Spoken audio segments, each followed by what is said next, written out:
Hey, history lovers, tonight, I hope you'll get comfy and join me as we wander through the quiet streets and cozy homes of ancient Greece.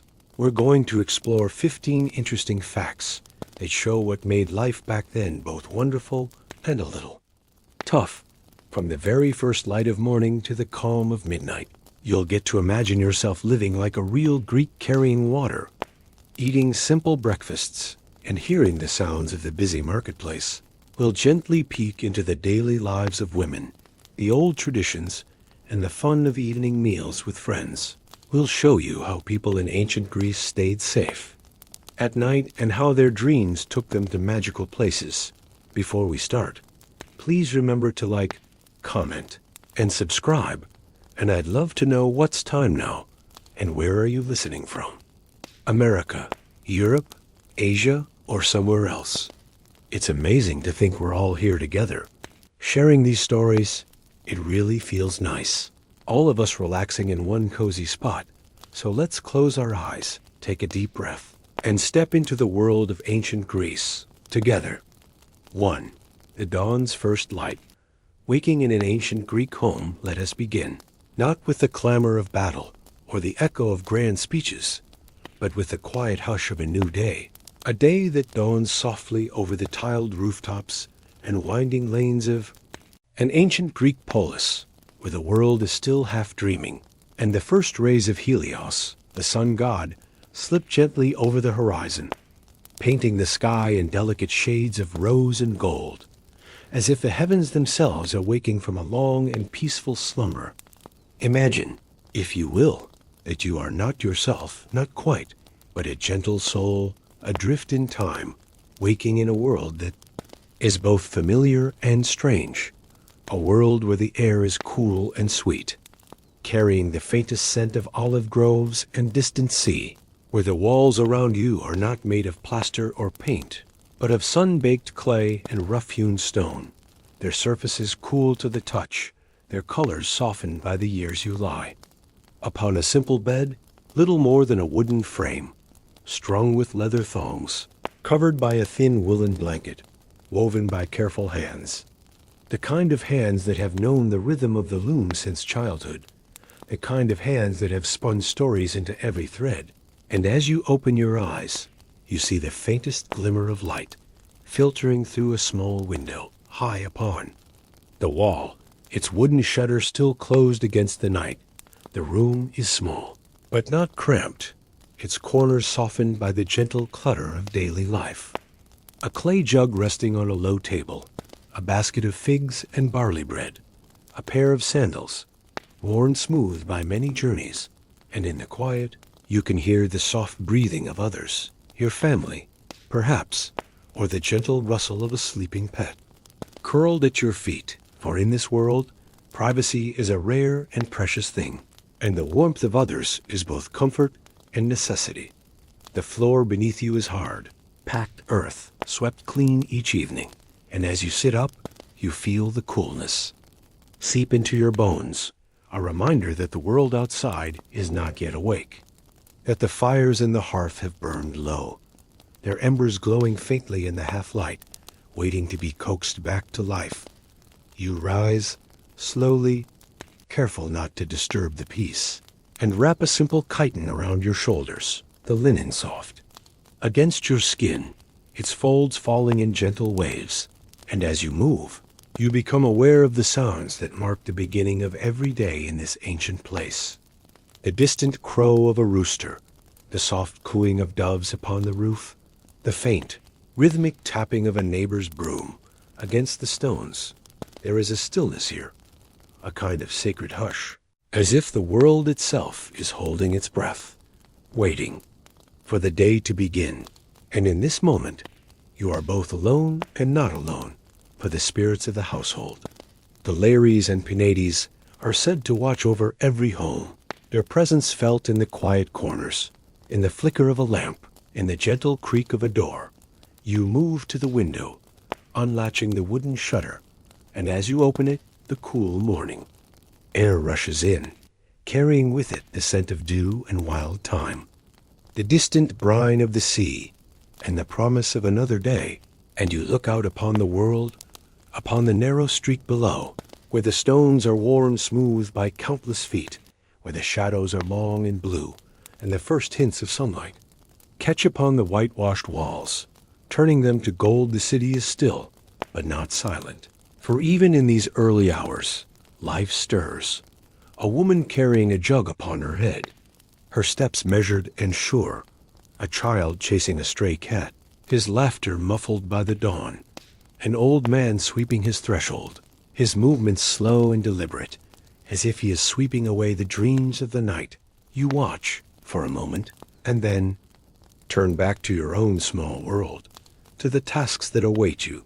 For in ancient Greece, the day begins not with leisure, but with duty, with the gentle rituals that bind a household together, that mark the passage of time, that give shape and meaning to the hours. You move to the hearth, kneeling beside the ashes, and with practiced hands, you gather the embers, coaxing them to life with a handful of dry twigs, blowing gently until the flames catch, their light flickering upon the walls, casting long shadows that dance and sway.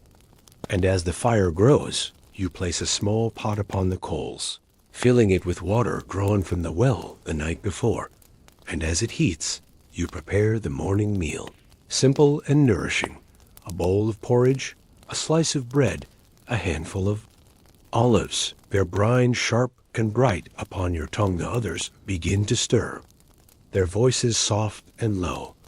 A murmur of greetings, a gentle laughter, the clatter of wooden cups, and as you share the meal, you feel the bonds of family, of community, woven tighter with every word, every gesture, every shared bite. There is no rush here, no frantic scramble to meet the demands of a clock. For time in this world is measured not by minutes, but by the slow unfolding of the day, by the movement of the sun across the sky, by the rhythm of work and rest, of prayer and play. After breakfast, you gather your things, a small satchel, a length of twine, a sprig of fresh mint to sweeten your breath, and step outside into the cool embrace of the morning.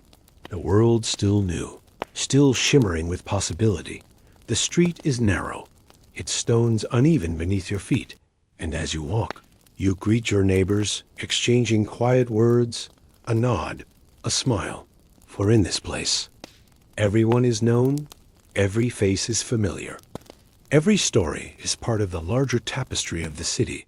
You pass by the small shrines that stand at every corner, their offerings of fruit and flowers, a coin, a cup of wine, left for the gods who watch over the city.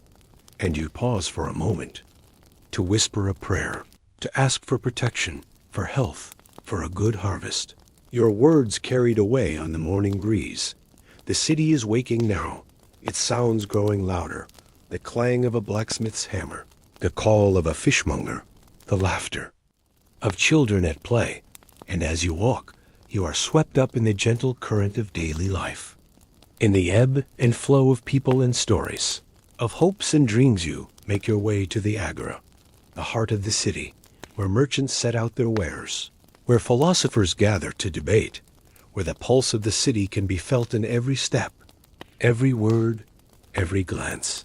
And as you move through the crowd, you are both a part of it and apart from it, an observer, a dreamer, a soul adrift in time. The sun climbs higher, its light growing warmer, and you find a quiet corner, a place to sit and watch, to listen, to breathe. And as you do, you are struck by the beauty of this world, by its simplicity, its order, its quiet dignity. You think of the stories you have heard, the myths and legends that shape every life, tales of gods and heroes, of love and loss, of triumph and tragedy. And you wonder, for a moment, what it would be like to live in such a world, to walk in the footsteps of those who came before, to feel the weight of history in every stone, every tree, every breath. And yet, as the day unfolds, you begin to see the challenges, the small discomforts, the quiet hardships that mark every life, the cold of the morning, the roughness of the bed, the labor of daily chores, the absence of privacy. the ever-present demands of duty and tradition, you realize, perhaps, that to live in ancient Greece is to live in a world that is both beautiful and demanding, a world that asks much of its people, that rewards patience, resilience, and community, a world where every day is shaped by the rhythms of nature, by the turning of the seasons, by the slow, steady march of time. As the morning deepens, you rise from your quiet corner, ready to face the tasks that await you, to fetch water from the fountain, to tend the garden, to weave, to cook, to care. For the young and the old, to play your part in the great, unfolding story of the city. And as you do, you carry with you the memory of the dawn, of the first light upon the stones, of the quiet hush of the waking world, a memory that will linger long after the day has ended, long after the sun has set, a reminder that every day, no matter how ordinary, is a gift, a chance to begin again. Let us linger here for a moment longer, in the gentle embrace of the morning, in the soft light of a world long past, and let us remember that even in the simplest of moments, there is beauty, there is meaning, there is a kind of quiet magic waiting to be found. And as the city stirs, as the day begins in earnest, you step forward, not as a visitor, not as a stranger, but as a part of this ancient world, your footsteps echoing upon the stones, your heart beating in time with the rhythm of the city, your spirit carried forward by the promise of the dawn. For, in ancient Greece, every day is a new beginning, every morning a chance to greet the world with open eyes, with an open heart, with a sense of wonder that never fades. And so, as the first light of day spills across the rooftops, as the city wakes and the world comes, alive, you are there, a witness, a participant, a dreamer, ready to greet whatever the day may bring. Let us walk together, then into the heart of the morning, into the gentle unfolding of another day in the world of ancient Greece. 2. The water-bearer's burden. The morning chores the day, now fully awake, stretches its golden arms across the city, and you, still wrapped in the gentle hush of dawn, step quietly into the rhythm of morning chores, the kind that have shaped the lives of countless souls before you, the kind that begin not with the flick of a switch or the turn of a tap, but with the steady, patient work of hands and feet, of heart and hope. In this ancient Greek world, water is not a thing that comes easily, not a thing that waits obediently behind a wall, ready to flow at your command, but a treasure, a gift, a necessity that must be sought and carried, cherished and shared. And so, with a clay amphora balanced carefully in your arms, you make your way out into the waking streets, your footsteps echoing softly on the worn stones. The air is cool, still touched by the memory of night, and as you walk, you feel the weight of the vessel, empty for now, but soon to be filled with the clear, cold water that will sustain your family through the day. Water for drinking, for cooking, for washing, for the small rituals that mark the hours and give shape to life. You are not alone in this task, for all around you, others are stirring, women and children, sometimes men, each with their own vessel, their own purpose, their own quiet determination. And as you join the slow procession toward the public fountain, you become part of a living tapestry, a gentle current of humanity flowing through the city's narrow veins. The fountain itself is a place of gathering, a place of stories and secrets, of laughter and quiet conversation, its stone basin worn smooth by generations of hands, its water cool and sweet, fed by hidden springs that run deep beneath the earth. And as you approach, you hear the soft murmur of voices, the splash of water, the clink of amphora and stone. You wait your turn, patient and unhurried, watching as others fill their vessels, as they greet one another with a nod, a smile, a whispered word. And you realize that this simple act, this daily journey, is more than a chore, more than a necessity. It is a thread that binds the community together, a moment of connection in a world that is often hard and demanding. When at last your turn comes, you kneel beside the fountain, dipping your vessel into the cool water, feeling the weight of it grow as it fills, the clay growing heavy and slick in your hands.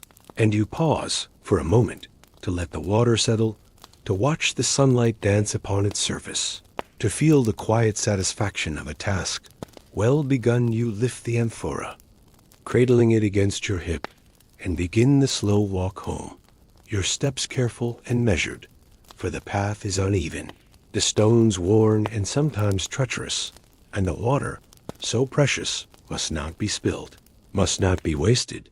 And as you walk, you feel the burden of the vessel, the strain in your arms, the ache in your back, and you think of all those who have walked this path before you, all those who have carried this same weight, day after day, year after year.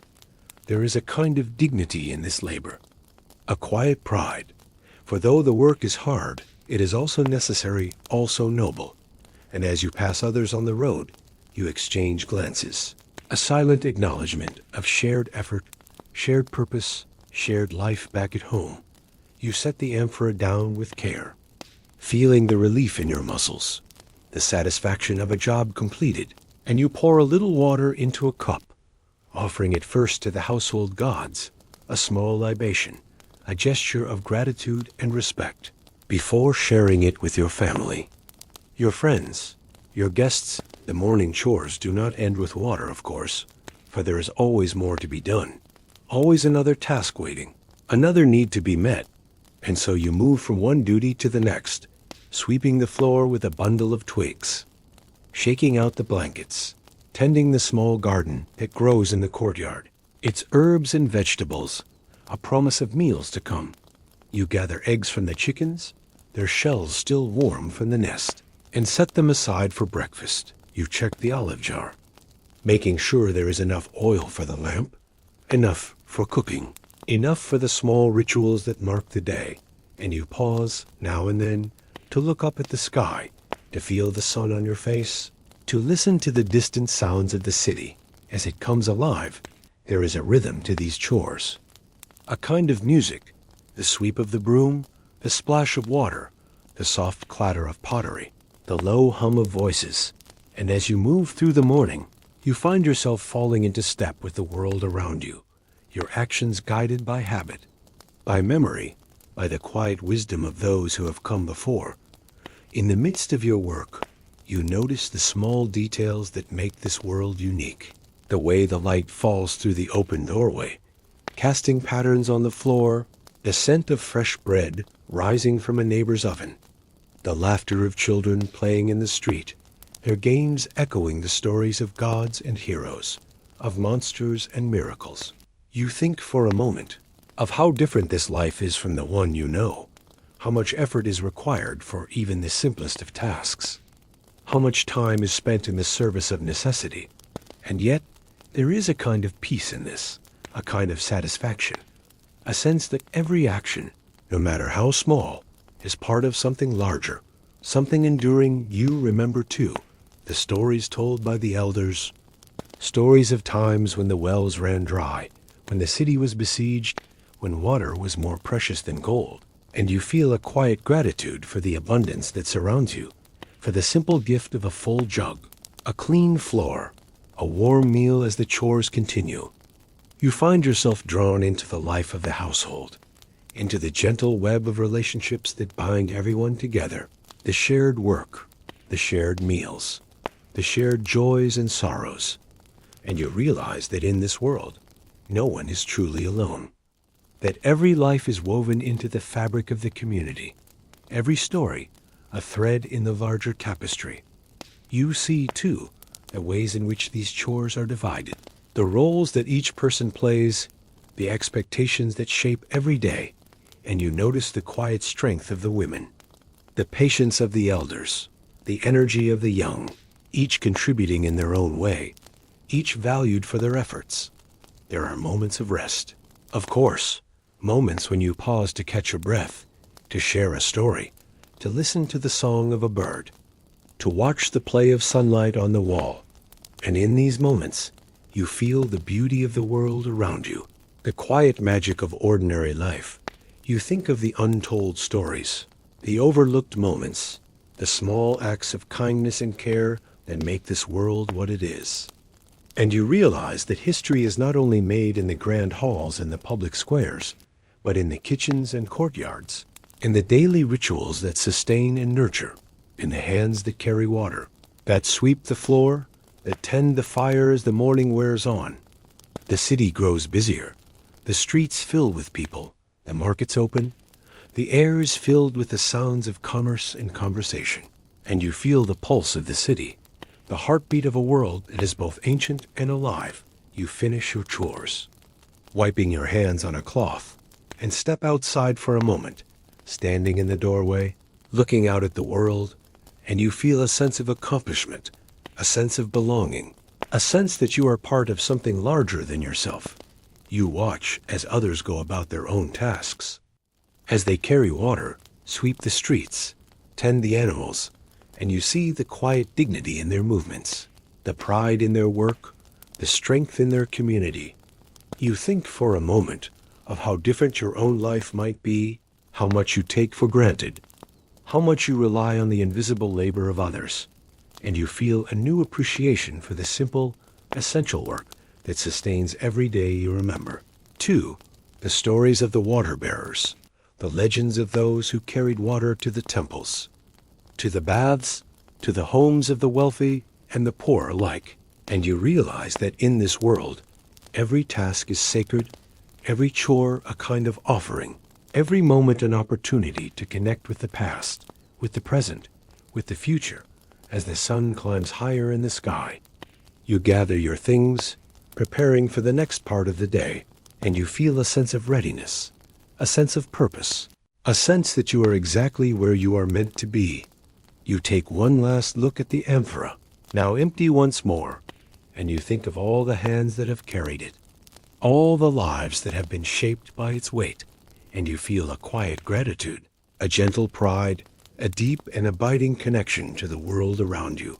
And so, as the morning chores come to an end, as the city moves into the fullness of the day, you step forward, ready to face whatever comes next, your heart light, your spirit strong, your place in the world secure. For in ancient Greece, every day begins with work, with duty, with the simple, essential tasks that bind a community together. And in these tasks, there is beauty, there is meaning, there is a kind of quiet joy.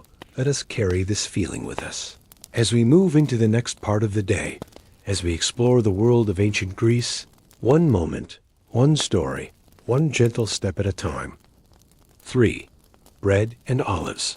The Spartan breakfast in the morning, now fully awake, stretches its golden fingers across the city, and the air, once cool and blue, begins to warm, carrying with it the sense of earth and stone, of distant sea and ripening fruit.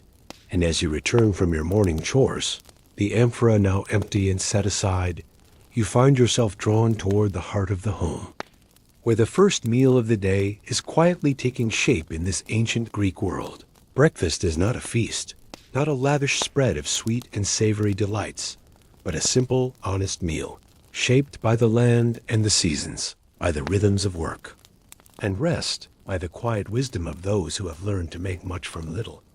And as you step into the kitchen, you are greeted by the gentle clatter of pottery, the soft murmur of voices, the warmth of the hearth as it comes back to life.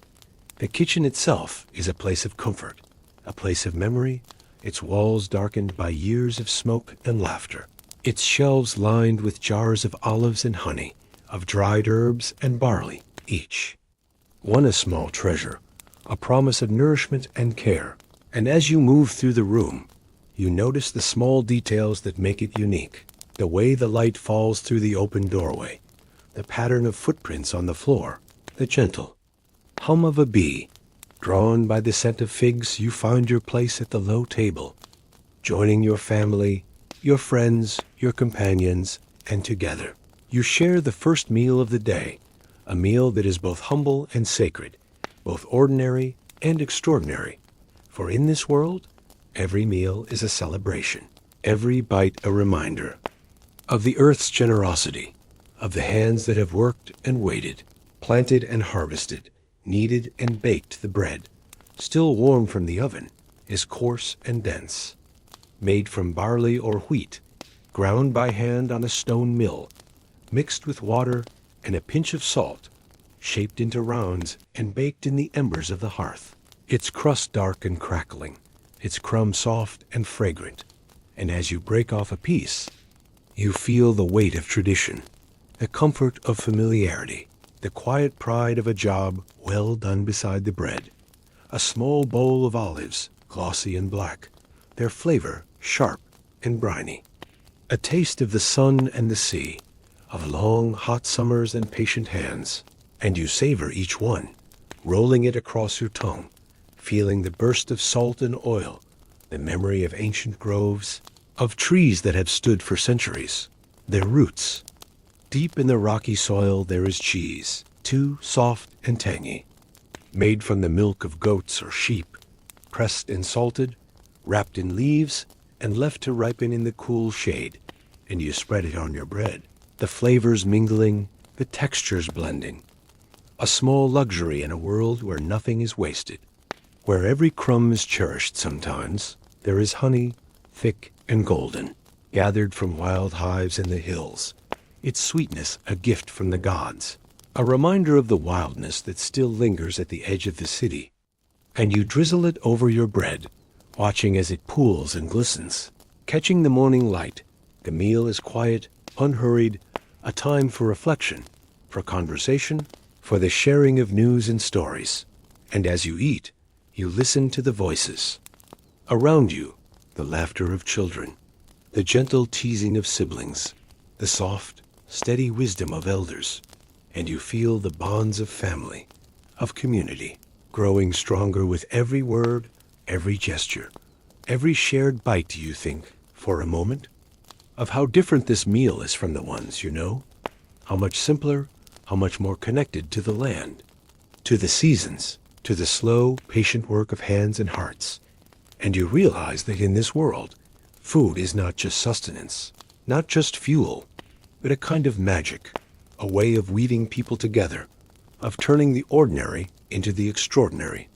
Remember, too, the stories told by the elders, stories of times when the harvest failed, when the bread was thin and the olives few, and you feel a quiet gratitude for the abundance that surrounds you, for the simple gift of a full table, a warm hearth, a loving home. As you eat, you notice the small rituals that shape the meal, the way each person offers a bit of bread to the household gods, a gesture of thanks and respect, the way the youngest is served first, a sign of care and protection, the way the meal begins and ends with a prayer, a moment of silence, a breath of gratitude. You see, too, the ways in which the meal is shaped by necessity, by the limits of the land, by the demands of the day, and you realize that in this world, every meal is a lesson, a reminder of the fragility of life, of the importance of community, of the beauty that can be found in even the simplest of things.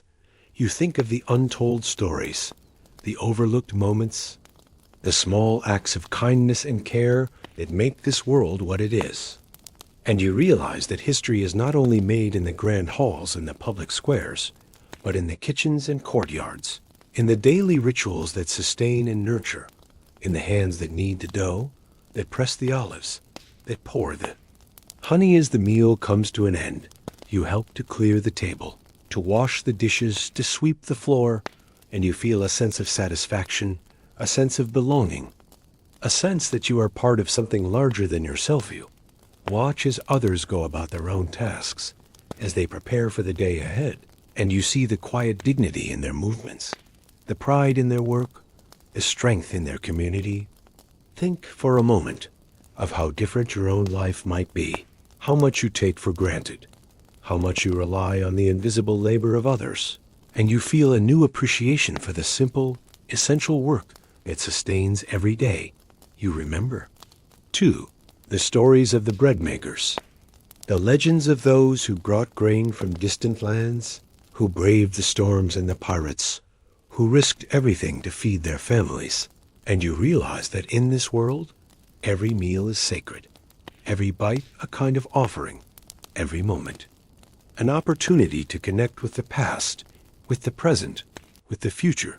As the sun climbs higher in the sky, you gather your things, preparing for the next part of the day, and you feel a sense of readiness, a sense of purpose, a sense that you are exactly where you are meant to be. You take one last look at the table, now cleared and swept, and you think of all the hands that have prepared it, all the lives that have been shaped by its bounty, and you feel a quiet gratitude, a gentle pride, a deep and abiding connection to the world around you.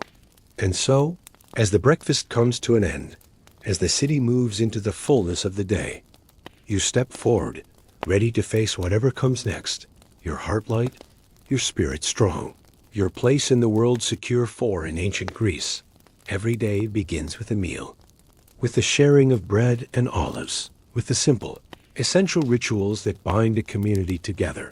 And in these rituals, there is beauty, there is meaning, there is a kind of quiet joy. Let us carry this feeling with us as we move into the next part of the day, as we explore the world of ancient Greece, one moment, one story, one gentle step at a time.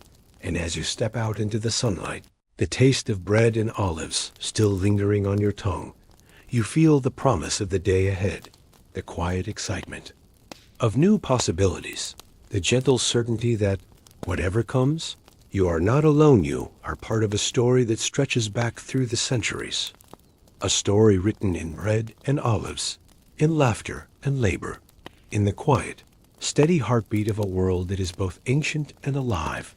And so, with the sun climbing higher, with the city waking all around you, you take your place in the unfolding day, ready to greet whatever comes, with open hands, with an open heart, with a sense of wonder that never fades.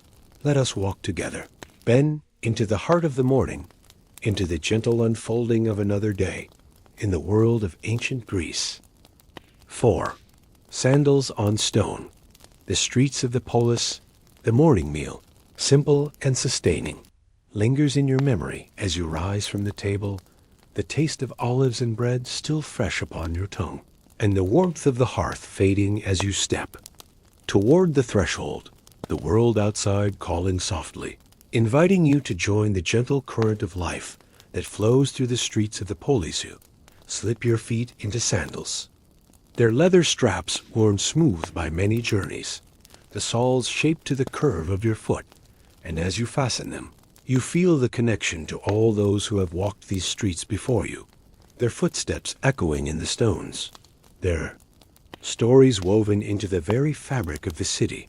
The door opens with a quiet creak, and you step out into the sunlight, the air bright and clear, the sky a deep and endless blue, and the city, now fully awake, greets you with a chorus of sounds and scents, the distant call of a vendor, the laughter of children, the sharp tang of fresh herbs and roasting grain. The street is narrow, its stones uneven beneath your feet, worn smooth by centuries of passage, and as you walk, you feel the gentle rhythm of the city, the ebb and flow of people and animals, of carts and voices, each one a thread in the tapestry of daily life. You pass by neighbors, exchanging quiet greetings, a nod, a smile, a word of blessing, and you notice the small details that make each person unique. The way a woman carries her basket, the way a child skips along the edge of the curb, the way an old man leans on his staff, his eyes bright with memory. The houses that line the street are close together, their walls whitewashed and sun-warmed, their doors painted in shades of blue and green, their windows small and shuttered, and above them the rooftops rise in gentle slopes, their tiles catching the light, their edges softened by time. You notice the courtyards hidden behind high walls, the glimpses of gardens and fountains, the scent of jasmine and lemon, the sound of water trickling over stone. And you imagine the lives unfolding within, the quiet conversations, the laughter, the moments of rest and reflection. The street itself is alive with movement, with the gentle chaos of daily life. And as you walk, you become part of the flow, your footsteps joining the steady rhythm, Your senses attuned to the world around you.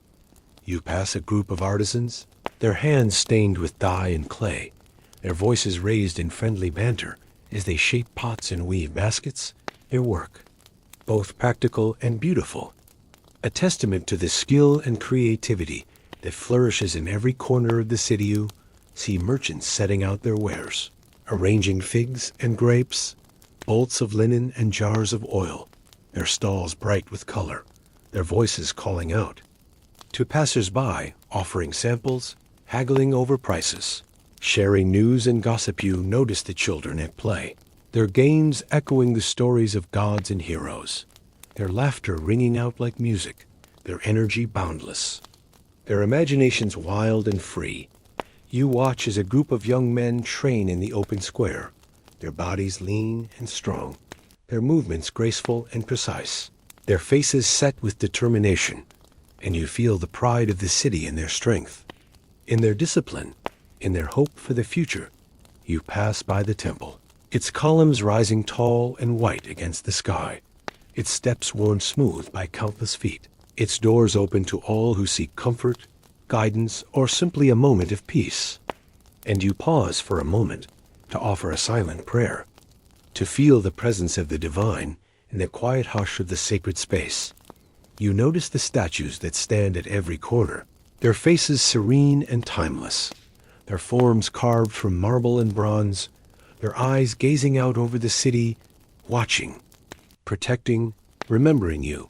See the scribes and scholars gathered in the shade of a portico, their voices low and thoughtful as they debate the nature of justice, the meaning of virtue, the mysteries of the stars, and you feel the weight of their words, the depth of their curiosity, the passion that drives them to seek knowledge, to question, to dream. You pass by the public fountain, its water cool and clear, its basin crowded with women and children, their laughter mingling with the splash of water, their hands busy with the work of the day. And you remember your own journey here, the weight of the amphora, the satisfaction of a task completed. You notice the beggars who sit quietly at the edge of the square, their eyes hopeful, their hands outstretched. And you see the kindness of those who pause to offer a coin, a piece of bread, a word of comfort. And you feel the compassion that weaves through the city, the sense of shared humanity, of mutual care. You see the guards who patrol the streets, their armor gleaming in the sunlight, their faces watchful but not unkind. And you feel the safety they provide, the order they maintain, the quiet reassurance of their presence. You notice the animals that share the city, the dogs that doze in the shade, the cats that slink along the walls, the donkeys that carry their burdens with patient endurance. And you feel the gentle companionship they offer, the way they are woven into the life of the city, their stories. As much a part of the polis as your own. You pass by the market, its stalls crowded with people, its air thick with the scent of spices and fresh bread. It sounds a symphony of voices, of laughter, of bargaining and bartering. And you feel the energy of the place, the excitement, the sense of possibility. You notice the way the light changes as you move through the city, the way the shadows lengthen and shift, the way the sun glints off the rooftops, the way the air grows warmer. And you feel the passage of time, the slow unfolding of the day. You see the old men who sit in the shade, their faces lined with years, their eyes bright with memory, their voices soft as they share stories of days gone by, of battles fought and won, of loves lost and found. And you feel the weight of their wisdom, the comfort of their presence, the sense of continuity they provide. You notice the women who gather at the well, their voices rising and falling in a gentle chorus, their hands busy with the work of the day, their laughter bright and clear. And you feel the strength of their community, the support they offer one another, the quiet resilience that shapes their lives. You pass by the school, its courtyard filled with the sound of recitation, of questions and answers, of the slow, steady work of learning. And you feel the hope that fills the air, the sense of possibility, the promise of the future. You notice the way the city is built, its streets winding and narrow, its buildings close and tall, its walls strong and protective, and you feel the sense of security, the sense of belonging, the sense of home. You see the way people move through the city, their steps purposeful, their faces open and friendly, their voices raised in greeting, in laughter, in song.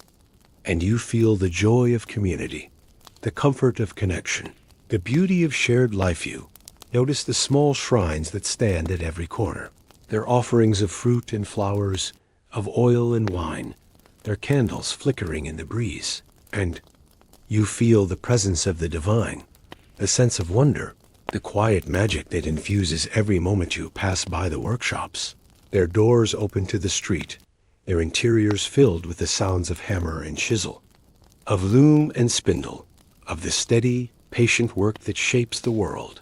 And you feel the pride of the craftsman, the satisfaction of creation, the joy of skill. You notice the way the city changes as you move through it, the way each neighborhood has its own character, its own rhythm, its own stories. And you feel the richness of the world, the depth of its history, the complexity of its life.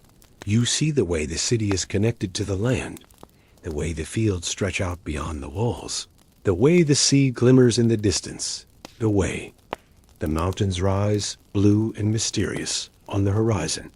And you feel the sense of place, the sense of belonging, the sense of wonder. You notice the way the city is always changing, always growing, always alive. And you feel the excitement of possibility, the thrill of discovery, the joy of being part of something larger than yourself. And as you walk, your sandals tapping softly on the stones, you feel the heartbeat of the city, the pulse of life that flows through every street, every square, every home. And you know that you are part of it, that your story is woven into the fabric of the polis, that you belong. Let us linger here for a moment, in the gentle embrace of the city, in the soft light of the morning, in the quiet magic of daily life. And let us remember that every street, every stone, every step is a story, a memory, a promise. And as the day unfolds, as the city moves into the fullness of its life, you step forward, ready to greet whatever comes, with open hands, with an open heart, with a sense of wonder that never fades. Let us walk together, then into the heart of the city, into the gentle unfolding of another day in the world of ancient Greece. 5. The language of the ancients. Speaking Greek, the city, alive with the gentle hum of daily life, wraps around you like a tapestry, each thread a voice, a word, a story. And as you walk the winding streets, your ears are filled with the music of a language both ancient and alive, a language that shapes the world as surely as stone and sun, a language that is the heartbeat of the Polish Greek, the tongue of poets and philosophers, of merchants and mothers, of children at play and elders at rest, flows through the air, its sounds soft and sharp, its rhythms rising and falling like the waves upon the distant shore. And as you listen, you begin to sense the power of words, the magic of speech, the quiet strength of communication. You hear greetings exchanged in the morning light, a gentle chair, a warm kalimera, voices weaving together in a chorus of welcome, of recognition, of belonging. And you feel the comfort of being known, the joy of being seen, the beauty of shared language. You notice the way words are shaped by the mouth, by the breath, by the movement of tongue and lips, the way each syllable carries meaning, history, memory, the way a single word can open a door, can build a bridge, can heal a wound. You listen to the merchants in the agora, their voices rising and falling as they bargain and barter, their words quick and clever, their laughter bright and sharp. And you realize that language is not just a tool, not just a means to an end, but a game, a dance, a way of shaping the world. You hear the children at play, their voices high and clear, their words tumbling over one another in a rush of excitement, their games echoing the stories of gods and heroes, their laughter ringing out like music. And you feel the joy of language, the freedom, the creativity, the endless possibility. You listen to the elders as they sit in the shade, their voices low and steady, their words slow and measured, each phrase a story, each sentence a lesson, and you feel the weight of their wisdom, the comfort of their presence, the sense of continuity they provide. You notice the way language changes from street to street, from home to home, the way each neighborhood has its own accent, its own rhythm, its own favorite words, and you realize that Greek is not one language, but many, a living, breathing thing, always growing, always changing, always alive. You hear the scholars in the portico, their voices thoughtful and precise, their words chosen with care, their debates sharp and passionate, and you feel the power of language to shape thought, to inspire action, to change the world.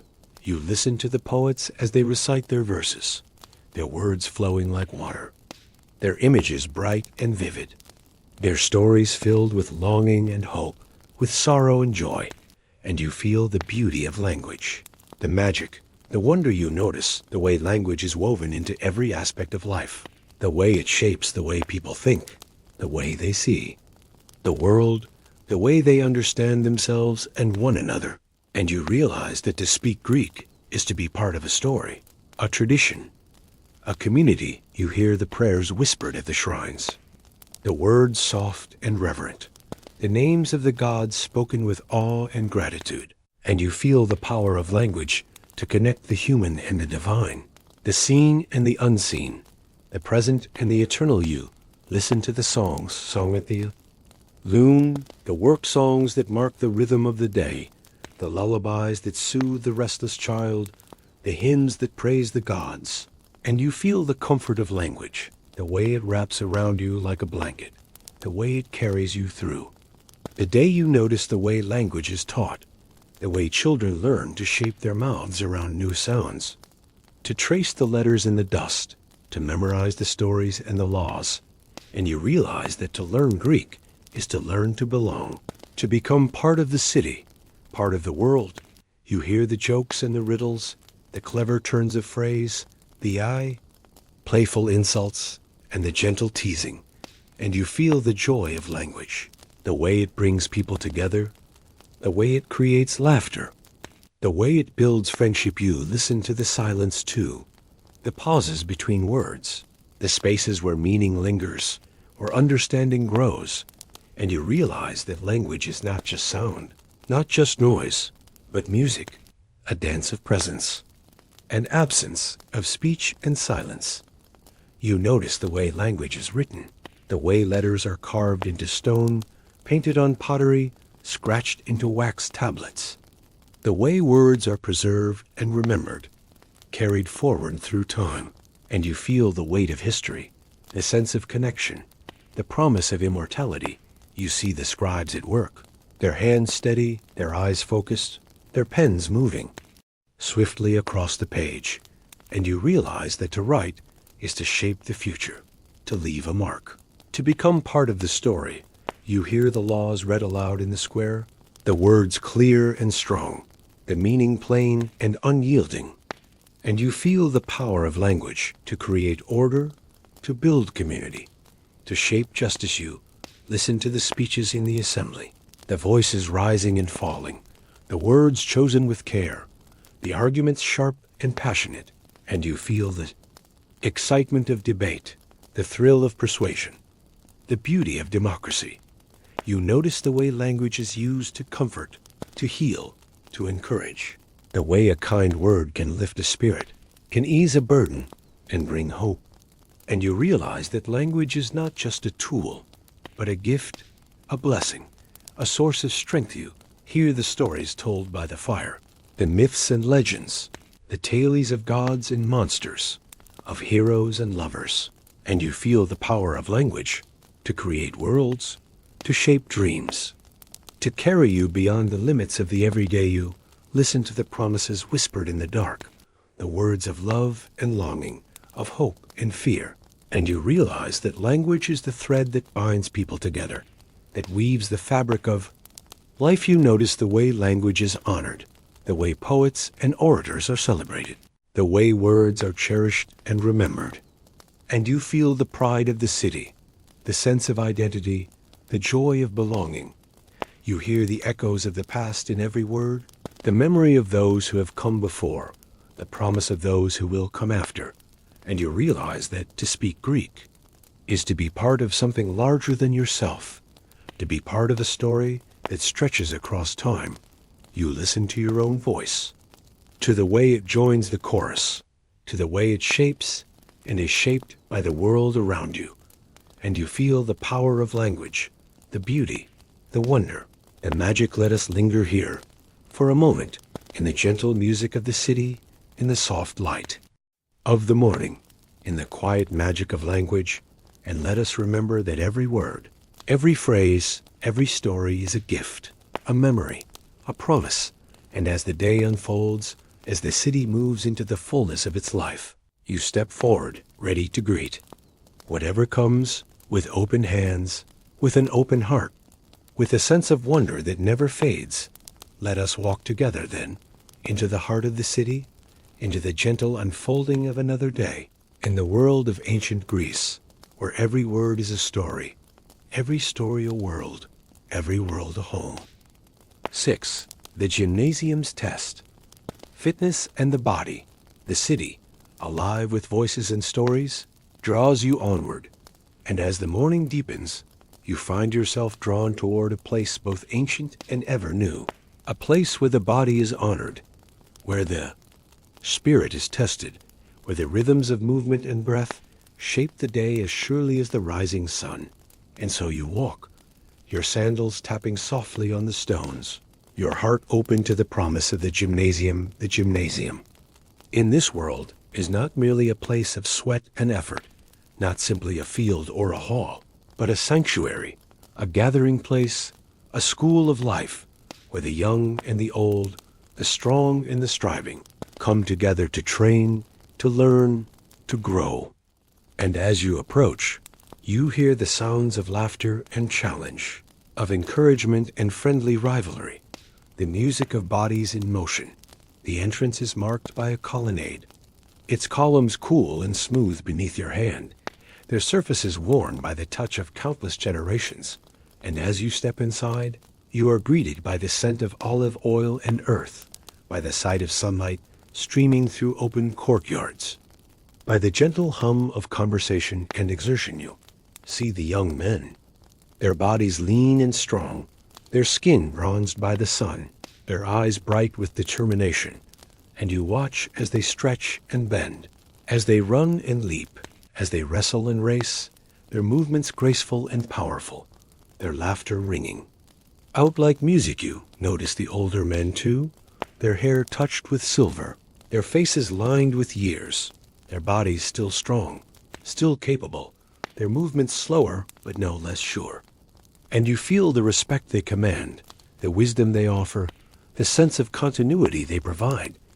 The gymnasium is a place of discipline, of routine, of ritual. And as you watch, you see the careful order of the day, the way each exercise is performed with care, with attention, with a sense of purpose. And you realize that in this world, fitness is not a luxury, not a pastime, but a duty, a responsibility, a way of honoring the body and the city alike. You see the trainers, their voices calm and steady, their eyes watchful, their hands guiding and correcting, and you feel the trust they inspire, the knowledge they share, the quiet pride they take in their students' progress. You notice the tools of the gymnasium, the weights and the discus, the javelin and the jumping stones, each one worn smooth by use, each one a testament to the skill and dedication of those who train here. And you marvel at the ingenuity, the creativity, the care that has gone into their making. You watch as the athletes oil their bodies, the olive oil glistening in the sunlight, their skin shining like bronze.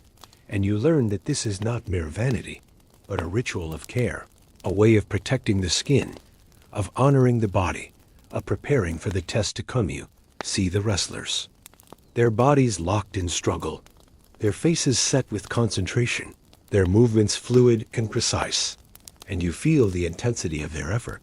the respect they have for one another, the joy they find in the challenge. You notice the runners, their feet flying over the packed earth, their breath coming in steady rhythm, their eyes fixed on the finish.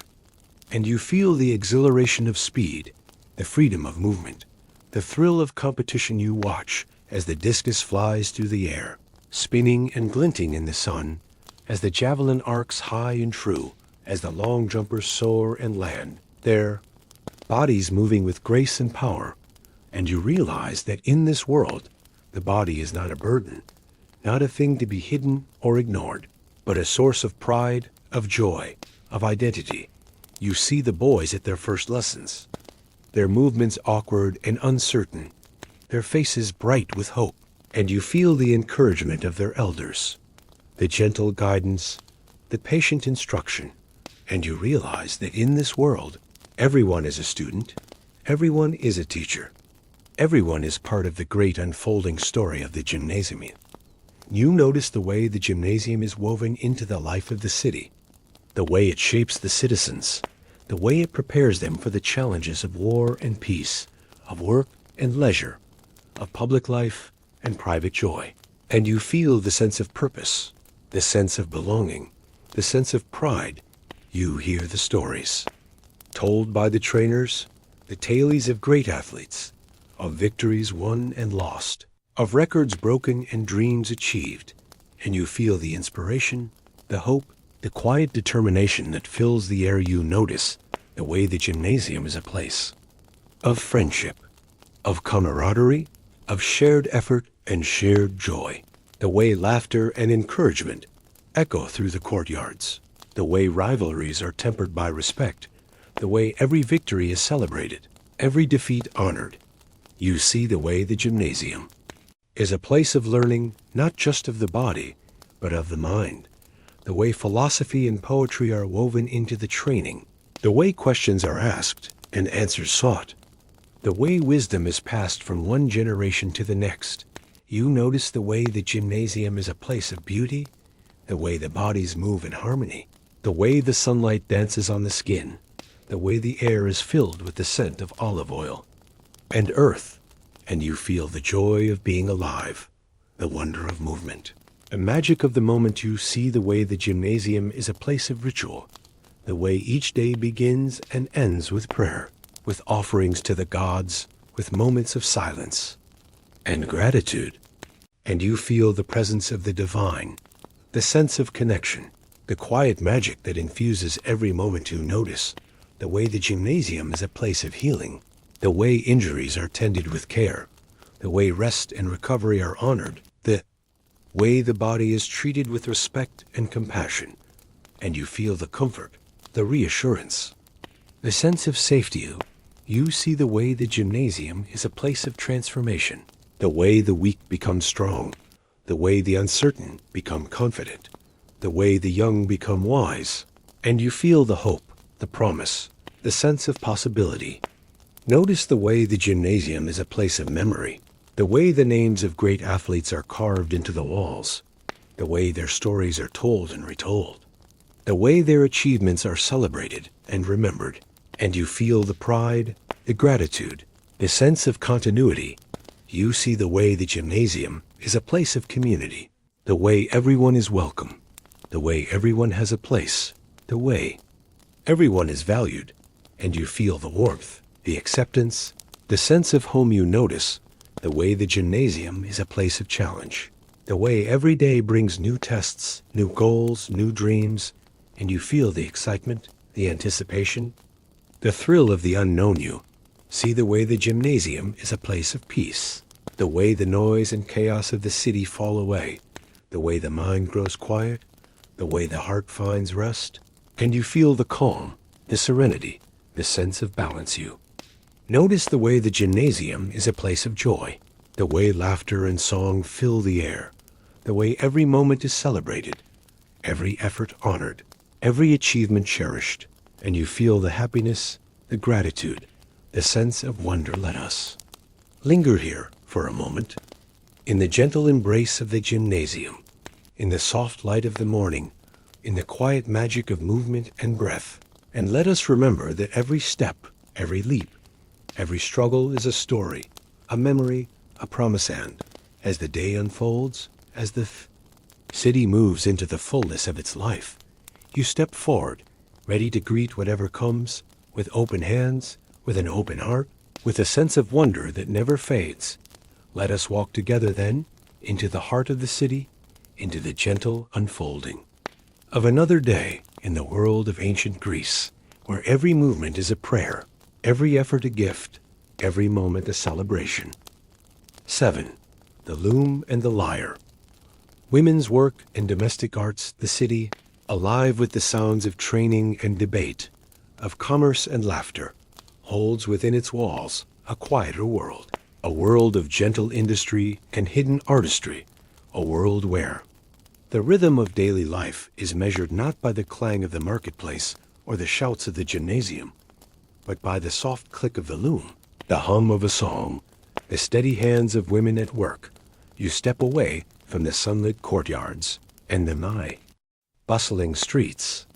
You find yourself drawn into the heart of the home, into the shaded rooms and cool corridors where women gather, their voices low and musical, their laughter soft as the flutter of wings, and you feel the change in the air, the sense of calm, the quiet magic of creation here. The loom stands tall and proud, its wooden frame polished by years of use, its threads stretched tight and true, and you watch as skilled hands move with practiced grace, guiding the shuttle back and forth, weaving patterns of color and light, of memory and hope, into the fabric that will clothe the family, that will warm the bed, that will mark the passage of seasons and the milestones of life. You see the baskets of wool, soft and fragrant, freshly shorn from the sheep that graze on distant hills, the spindles spinning, the fibers twisting and joining, the yarn growing longer with every turn, and you marvel at the patience, the care, the quiet strength required to turn raw fleece into cloth, to turn the gifts of the earth into the necessities of life.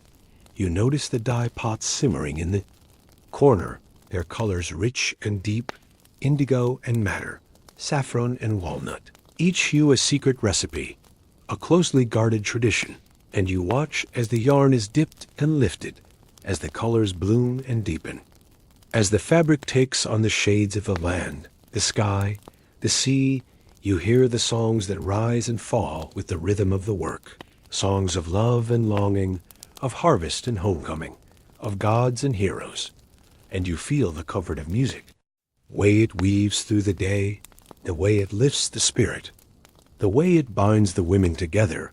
In a tapestry of sound you see the younger girls learning at their mothers' sides, their fingers clumsy but eager, their eyes bright with curiosity, and you feel the pride of the older women, the gentle guidance, the patient instruction, the sense of tradition passed from one generation to the next. You notice the small altars tucked into quiet corners, the offerings of fruit and flowers, the prayers whispered for health and happiness, for safe childbirth and a good harvest, and you feel the presence of the divine, the sense of connection, the quiet faith that infuses every moment you watch as the women prepare the meals, their hands swift and sure, their movements graceful and efficient, and you savor the sense of herbs and bread, of honey and cheese, of olives and figs, and you realize that in this world, cooking is not just a chore, but an art, a way of caring, a way of loving. You see the careful management of the household, the keeping of stores, the planning of meals, the tending of gardens and animals, and you feel the quiet pride in a well-run home, the satisfaction of order and abundance, the joy of providing for those you love. You notice the care given to children, the gentle hands that soothe and comfort, the stories told at bedtime, the songs sung to chase away fear, and you feel the warmth of family, the strength of community, the beauty of belonging. You hear the laughter that bubbles up in moments of rest, the stories shared over a cup of wine, the gentle teasing, the memories recalled, and you realize that in this world, joy is found in the small things, in the company of friends, in the sharing of burdens, in the celebration of every day. Life, you see the lyre resting in the corner, its strings waiting to be plucked, its voice ready to fill the room with music.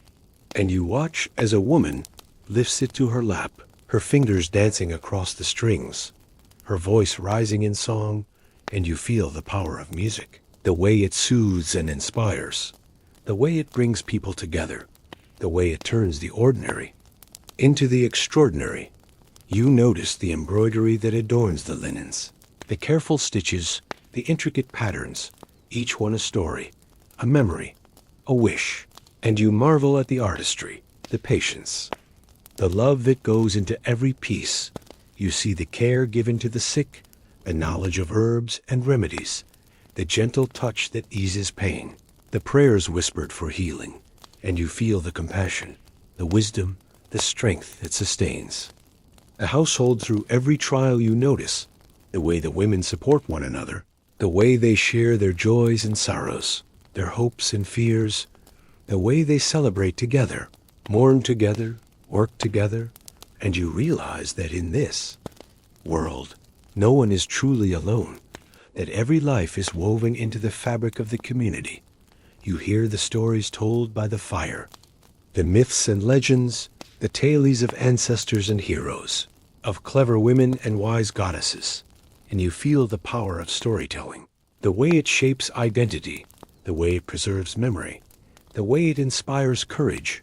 You see the preparations for festivals, the weaving of garlands, the baking of special breads, the making of offerings, and you feel the excitement, the anticipation, the sense of connection to the larger world, to the cycles of nature, to the turning of the year. You notice the way the home is kept clean and welcoming, the floors swept, the walls whitewashed, the hearth tended, and you feel the pride in a well-kept house, the sense of sanctuary, the comfort of a place to belong. You see the way the women dress, their chitons and peplas carefully arranged, their hair braided and adorned with ribbons or flowers, and you feel the beauty, the dignity, the quiet confidence that comes from self-care, from tradition, from pride in one's appearance.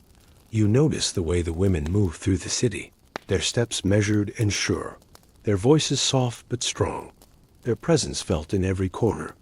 And you realize that in this world, women are the heart of the home, the keepers of tradition, the makers of beauty. You hear the prayers offered at dawn and dusk, the thanks given for the gifts of the day, the hopes whispered for the days to come. And you feel the faith, the gratitude, the sense of wonder that infuses every moment. To see the way the women teach the children, the way they pass on the stories, the songs, the skills, the values. And you realize that in this world, education is not just a matter of books and lessons, but of example, of experience, of love. You notice the way the women find time for themselves, the moments of rest, the quiet walks in the garden, the time spent with friends, and you feel the importance of self-care, of balance, of joy. You see the way the women face challenges, the way they endure hardship, the way they find strength in one another, and you feel the resilience, the courage, the hope that sustains them. Let us linger here for a moment, in the gentle world of the loom and the lyre, in the soft light of the home, in the quiet magic of women's work and domestic arts. And let us remember that every thread, every note, every gesture is a story, a memory, a promise. And as the day unfolds, as the city moves into the fullness of its life, you step forward, ready to greet whatever comes, with open hands, with an open heart, with a sense of wonder that never fades. You walk together then into the heart of the home, into the gentle unfolding of another day in the world of ancient Greece, where every moment is a celebration, every task a gift, every life a work of art. 8. The Agora's Chorus. Markets, gossip, and debate. The day, now stretching toward its golden peak, draws you from the quiet world of the home and the gentle music of the loom, out into the open air, into the heart of the city, where the world gathers in a chorus of voices, a tapestry of faces, a living, Breathing marketplace, known as the agora in ancient Greece, is more than a market, more than a place to buy and sell. It is the soul of the city, the stage upon which the drama of daily life unfolds, a place where every citizen, every visitor, every dream and worry finds its echo, its answer, its audience as you step into the sunlight. The agora opens before you, wide and welcoming, its ground packed hard by countless feet, its edges lined with colonnades and stalls, with statues and shrines, with the memories of 1,000 mornings, just like this one. The air is alive with the scent of fresh bread and ripe fruit, of herbs and honey, of oil and wine, and as you walk, your senses are filled with the colors and textures of the market. The bright red of pomegranates, the deep green of olives, the golden glow of wheat, the shimmer of fish laid out on beds of cool, wet leaves. You hear the voices of the merchants, calling out their wares, their prices, their laughter, rising above the hum of the crowd, and you feel the energy of the place, the excitement, the possibility, the sense that anything might be found, anything might be traded, anything might be learned. You notice the careful dance of bargaining, the way a buyer and seller circle one another, their words quick and clever, their gestures expressive, their faces alive with hope and calculation. And you realize that in this world, every transaction is a story, every purchase a negotiation, every coin a link in the chain of community. You see the women with their baskets, their eyes sharp and knowing, their hands quick to test the weight of a melon, the freshness of a fish, the quality of a bolt of cloth. And you feel the pride they take in their skill, the satisfaction of a good deal, the joy of providing for their families. You watch the children darting between the stalls, their laughter bright and wild, their pockets filled with small treasures. A fig, a shell, a smooth stone, and you remember the simple pleasures of discovery, the thrill of the hunt, the magic of the market. You notice the old men gathered in the shade, their voices low and steady, their stories winding through the air like smoke, tales of days gone by, of battles fought and won, of loves lost and found, and you feel the weight of their wisdom, the comfort of their presence, the sense of continuity. They provide. You see the philosophers and orators, their robes flowing, their hands raised in argument, their words sharp and passionate. And you realize that in this world, the agora is not just a place of commerce, but a place of ideas, a place where questions are asked and answers sought, where truth is debated and justice pursued. You hear the debates that swirl through the air, the voices rising and falling, the arguments fierce but respectful, the laughter that follows a clever retort, the silence that greets a moment of insight. And you feel the excitement of thought, the thrill of discovery, the beauty of shared inquiry. You notice the scribes at their tables, their pens moving swiftly across sheets of papyrus, recording transactions, writing letters, copying laws, and you marvel at the order, the care, the quiet industry that keeps the city running, that preserves its memory, that shapes its future.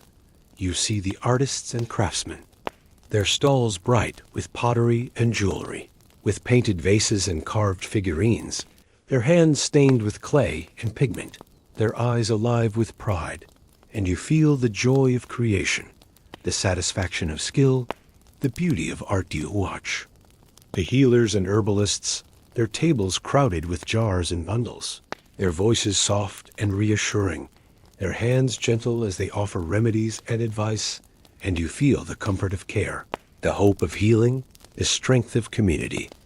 Notice the beggars at the edge of the crowd, their eyes hopeful, their hands outstretched, and you see the kindness of those who pause to offer a coin, a piece of bread, a word of comfort, and you feel the compassion that weaves through the city, the sense of shared humanity, the quiet dignity of every life.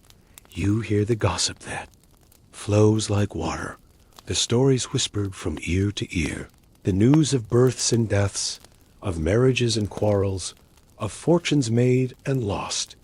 And you realize that in this world, Information is as precious as gold, that every rumor, every secret, every tale is a thread in the fabric of the city. You see the magistrates and officials, their robes marked with the symbols of office, their faces serious, their voices calm, as they settle disputes, as they listen to complaints, as they keep the peace, and you feel the order, the justice, the sense of fairness that underpins the life of the city. You notice the way the agora is a place of meeting, a place where friends greet one another, where strangers become acquaintances, where alliances are formed and promises made, and you feel the warmth of connection, the joy of belonging, the strength of community.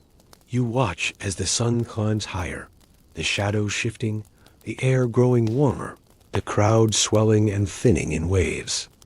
And you feel the passage of time, the slow unfolding of the day, the gentle rhythm of life. You see the way the agora is shaped by the seasons, the way the stalls change with the harvest, the way the colors shift with the turning of the year, and you realize that in this world, every day is both the same and different.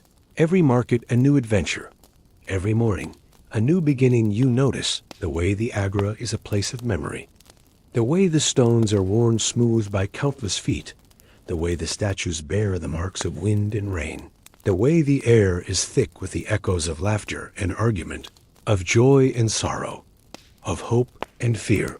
You hear the prayers offered at the small shrines, the thanks given for a good sale, the hopes whispered for a safe journey, the wishes made for health and happiness, and you feel the presence of the divine, the sense of wonder, the quiet magic that infuses every moment. You see the way the agora is a place of learning, the way children watch and listen, the way apprentices follow their masters, the way every question is met with an answer, every answer with another question.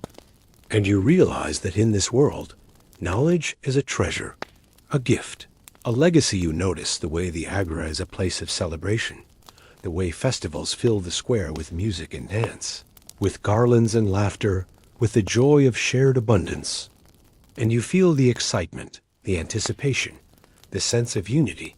You watch as the market begins to wind down, the stalls closing, the merchants counting their coins, the crowd thinning as people return to their homes. And you feel the satisfaction of a day well spent, the comfort of routine, the peace of completion. You see the way the agora is never truly empty, the way its stones hold the memory of every footstep, the way its air is thick with the promise of tomorrow. And you realize that in this world, the market is not just a place, but a living thing, a heart that beats with the life of the city. Let us linger here for a moment, in the gentle chorus of the agora, in the soft light of the afternoon, in the quiet magic of markets, gossip, and debate. And let us remember that every voice, every story, every moment is a gift, a memory, a promise. And as the day unfolds, as the city moves into the fullness of its life, you step forward, ready to greet whatever comes, with open hands, with an open heart, with a sense of wonder that never fades. Let us walk together, then into the heart of the city, into the gentle unfolding of another day, in the world of ancient Greece, where every market is a meeting, every meeting a story, every story a song. 9. The shadows of the gods. Religion and ritual. As the sun climbs higher, casting its golden net across the city, you find yourself drawn to the quieter corners of the agora, to the places where the shadows linger, where the air is thick with the scent of incense and the hush of reverence, where the presence of the gods is felt in every stone, every whisper, every breath. In ancient Greece, the divine is never far away, never hidden behind distant clouds or locked in unreachable heavens, but woven into the very fabric of daily life, present in the rustle of olive leaves, in the flicker of a lamp, in the hush that falls before a prayer. And as you walk, you begin to sense the gentle weight of belief, the comfort of ritual, the quiet certainty that the world is watched over, guided, and blessed.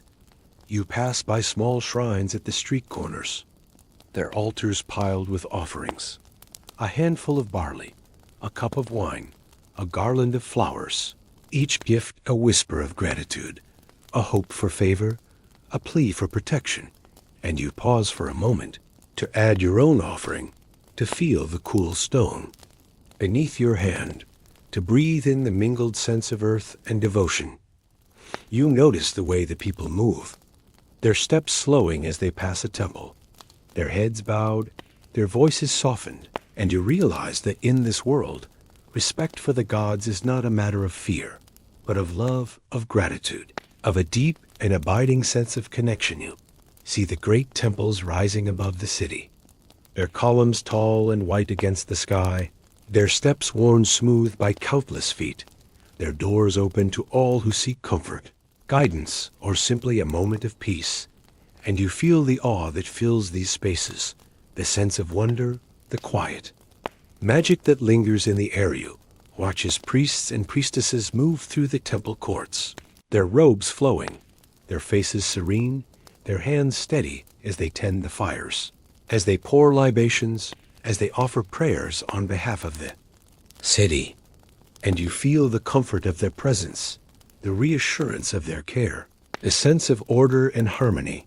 They bring you notice the sacred groves that stand at the edge of the city, their trees ancient and wise, their shadows deep and cool, their air filled with the songs of birds and the rustle of leaves. And you sense the peace that dwells here, the feeling that the world is held in gentle hands, that every living thing is part of a larger story. You hear the stories told by the elders, the myths and legends that shape every life, the tales of gods and heroes, of love and loss, of triumph and tragedy. And you realize that in this world, the past is never far away, that every story is a lesson, a guide, a comfort to see the rituals that mark the turning of the year, the festivals that fill the streets with music and dance, with garlands and laughter, with the joy of shared abundance. And you feel the excitement, the anticipation, the sense of unity that comes from celebrating together, from honoring the gods as a community. You notice the small rituals that shape each day, the prayers whispered at dawn and dusk, the offerings left at the hearth, the moments of silence before a meal. And you realize that in this world, every action is a kind of prayer, every moment an opportunity to connect with the divine. You watch as families gather to honor their ancestors, to remember those who have gone before, to offer thanks for their guidance, their protection, their love. And you feel the comfort of memory, the strength of tradition, the beauty of belonging. You see the way the gods are honored in every aspect of life, in the naming of children, in the blessing of ships, in the dedication of new buildings. And you realize that in this world, the sacred and the everyday are not separate, but intertwined, each giving meaning to the other. You notice the way the city itself is shaped by belief, the way temples and altars stand at its heart, the way festivals and processions mark the passage of time, the way every citizen, young and old, rich and poor, is part of the great unfolding story of the gods. You hear the prayers offered for health and happiness, for safe journeys and good harvests, for wisdom and courage. And you feel the hope, the longing, the trust that fills these words, the sense that every prayer is heard, every hope cherished, every life valued. You see the way the gods are imagined, their faces carved in marble and painted on pottery, their stories told in song and dance, their presence felt in dreams and omens. And you realize that in this world, the divine is not distant, not abstract, but close, familiar, a part of every life. You notice the way belief shapes behavior, the way kindness and generosity are praised, the way justice and honesty are honored, the way courage and wisdom are celebrated. And you feel the strength of these values, the way they guide and sustain the community. You watch as sacrifices are made, as animals are offered, as fires are kindled, as prayers rise like smoke into the sky. And you sense the solemnity, the gratitude, the humility that fills these moments, a sense that every gift is returned, every offering a bridge between worlds. You See the way the gods are called upon in times of trouble, in times of joy, in times of uncertainty. And you realize that in this world, faith is not a matter of certainty, but of trust, of hope, of a willingness to believe in something greater than oneself. You notice the way the city comes together in times of crisis, the way prayers are offered for the sick, for the lost, for the suffering, the way the community gathers to support, to comfort, to heal. And you feel the strength of these bonds, the power of shared belief, the beauty of compassion.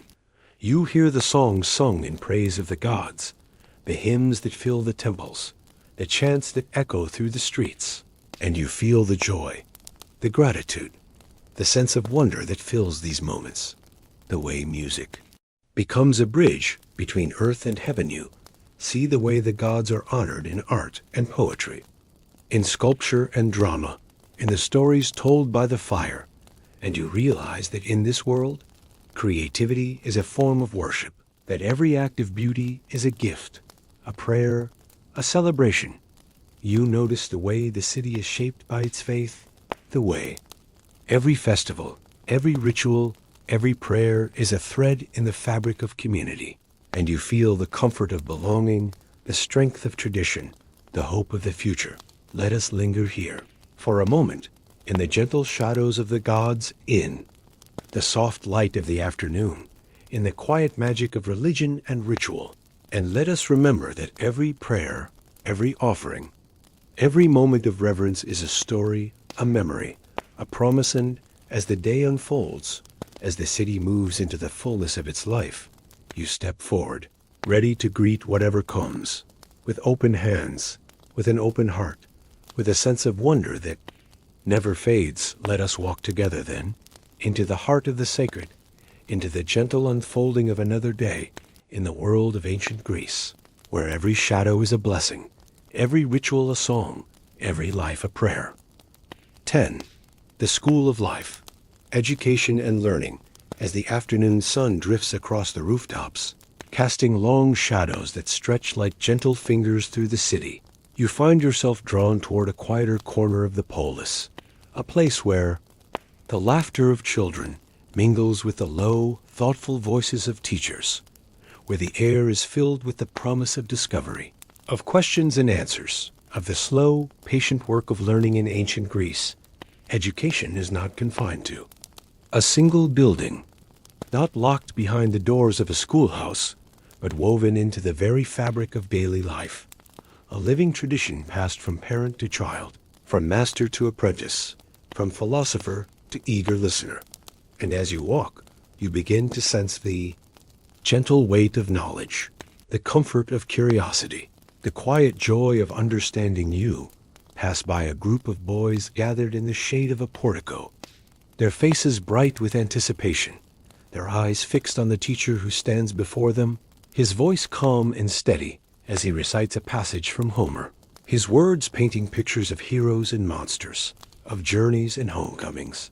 And you feel the magic of story, the way it opens the mind, the way it stirs the heart. You notice the wax tablets and styluses in the boy's hands, the careful tracing of letters, the slow, deliberate shaping of words. And you realize that in this world, reading and writing are skills to be cherished, to be practiced, to be mastered, a key that unlocks the treasures of memory, of wisdom, of imagination. You see the older students gathered around a philosopher, their voices low and thoughtful as they debate the nature of justice, the meaning of virtue, the mysteries of the stars. And you feel the excitement of inquiry, the thrill of discovery, the beauty of shared thought. You watch as a father teaches his son to measure a field, to count the rows of olive trees, to calculate the yield of a harvest. And you realize that in this world, education is practical as well as philosophical, a matter of numbers and names, of skills and stories, of hands and hearts. You notice the girls at home, learning from their mothers the arts of weaving and cooking, of managing a household, of caring for the young and the old. And you feel the pride in their work, the satisfaction of mastery, the quiet strength of tradition. You Hear the songs that teach the names of the gods, the stories that explain the turning of the seasons, the riddles that sharpen the mind. And you realize that in this world, learning is a kind of play, a source of joy, a way of connecting with others, with the past, with the future. You see the way the city itself is a school, the way every street, every square, every market is a place of learning. A place where questions are asked and answers given, where mistakes are made and lessons learned, where every day brings new challenges, new discoveries, new opportunities. You notice the way the elders share their wisdom, their stories, their memories, the way they guide the young with patience and care, the way they offer comfort and advice, the way they remind the city of its history, its values. Its dreams you watch as apprentices learn their trades, their hands guided by the steady touch of a master, their eyes bright with hope, their hearts filled with the promise of skill, of independence, of pride. And you feel the satisfaction of work well done, the joy of creation, the beauty of craft. You see the way the philosophers gather in the agora, their voices rising and falling in debate, their words sharp and passionate, their questions endless. And you realize that in this world, learning is not just a matter of answers, but of questions, of wonder, of the courage to think for oneself. You notice the way the city honors its teachers, the way poets and orators are celebrated, the way wisdom is cherished, the way knowledge is passed from one generation to the next. And you feel the pride of the community, the sense of identity, the hope for the future. You hear the laughter of children at play, their games echoing the stories of gods and heroes, their imaginations wild and free. And you realize that in this world, play is a kind of learning, a way of exploring, of experimenting, of growing. You see the way the city is shaped by its learning, the way its laws are debated and refined, the way its art and architecture reflect its values, its dreams, its understanding of the world. And you feel the sense of progress, the sense of possibility, the sense of hope. You notice the way the city remembers its teachers, the way their names are carved in stone, their stories told and retold, their wisdom honored and preserved. And you realize that in this world, to teach is to be immortal, to be part of the great, unfolding story of the city. You watch as the sun begins to dip toward the horizon, the light growing softer, the air cooler, and you feel the comfort of routine, the peace of completion, the satisfaction of a day well spent. You see the way the city prepares for the evening, the way families gather to share stories, to review the lessons of the day, to dream of the days to come. And you feel the warmth of home, the strength of community, the beauty of belonging. You notice the way the city is always learning, always growing, always changing. And you realize that in this world, education is not a destination, but a journey, a path that winds through every life, every home, every heart. You hear the prayers offered for wisdom, for understanding, for the courage to seek the truth. And you feel the hope, the longing, the trust that fills these words, the sense that every question is a gift, every answer a blessing, every lesson a promise. You see the way the city honors its students, the way every child is cherished, every mind valued, every dream encouraged. And you feel the pride, the gratitude, the sense of wonder. Let us linger here for a moment in the gentle world of learning, in the soft light of the afternoon, in the quiet magic of education. And let us remember that every question, every answer, every lesson is a story, a memory, a promise. And as the day unfolds, as the city moves into the fullness of its life, you step forward, ready to greet whatever comes, with open hands, with an open heart, with a sense of wonder that never fades. Let us walk together, and into the heart of the school of life, into the gentle unfolding of another day in the world of ancient Greece, where every lesson is a gift, every gift a hope, every hope a dream. 11. The midday sun. Toil and labor. The sun, now high in the sky, pours its golden warmth over the city. its rays shimmering on the whitewashed walls, its light turning every stone and every leaf to a living, breathing tapestry of color and shadow. And as the day unfolds, you find yourself drawn into the heart of labor, into the quiet, steady rhythm of work that shapes every life, every home. Every hope in ancient Greece, the air is thick with the scent of earth and grain, of olive oil and dust, and as you step into the fields beyond the city walls, you feel the heat pressing gently against your skin, the world around you humming with the quiet music of toil, of effort, of hands and hearts working in harmony with the land. You see the farmers, their backs bent beneath the weight of the harvest, their hands stained with the juice of grapes and the dust of barley, their faces shaded by wide-brimmed hats woven from reeds. And you watch as they move through the rows of vines and wheat, their movements slow and sure, their voices low and steady as they share stories. As they sing the old songs that mark the passing of the hours, you notice the tools they carry, the wooden plows and iron sickles, the baskets woven from willow and rush, each one worn smooth by years of use, each one a testament to the patience, the care, the quiet ingenuity that sustains the city. And you marvel at the way every tool, every gesture, every moment is shaped by tradition, by memory, by the wisdom of those who have come before. You hear the laughter that rises now and then, the gentle teasing, the shared jokes, the comfort of companionship.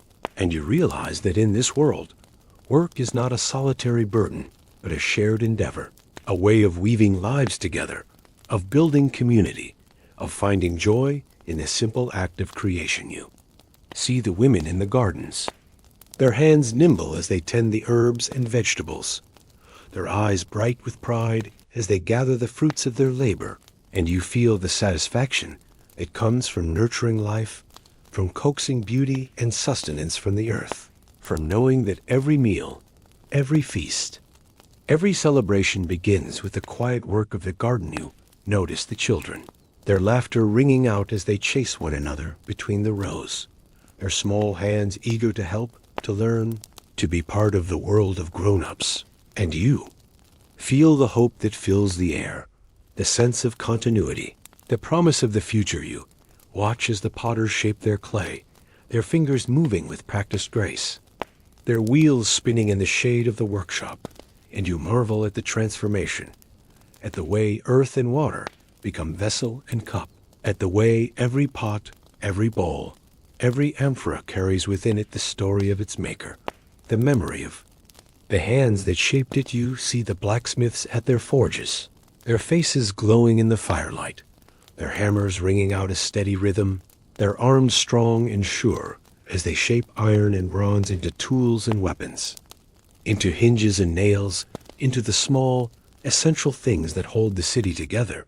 And you feel the power of creation, the satisfaction of skill, the pride of mastery. You notice the weavers at their looms, their shuttles flying back and forth, their eyes focused, their hands steady, and you watch as the fabric grows, as the patterns emerge, as the colors blend and shift, and you realize that in this world, every thread is a story, every garment a memory, every piece of cloth a work of art. You hear the songs that rise from the workshops, the work songs that mark the rhythm of the day, the hymns that honor the gods, the lullabies that soothe the restless child, and you feel the comfort of music, the way it lifts the spirit, the way it turns labor into celebration, the way it weaves joy into the fabric of life. You see the builders at work, their hands rough and strong, their eyes measuring and judging, their voices raised in laughter and command, and you marvel at the way stone and wood become house and temple, wall and road, at the way every building, every street, every square is shaped by the dreams and the labor of those who build. You notice the fishermen on the shore, their boats bobbing gently in the sunlight, their nets cast wide and shimmering, their faces weathered by wind and salt, and you feel the peace of the sea, the quiet patience of the waiting, the joy of the catch, the gratitude for the gifts of the water.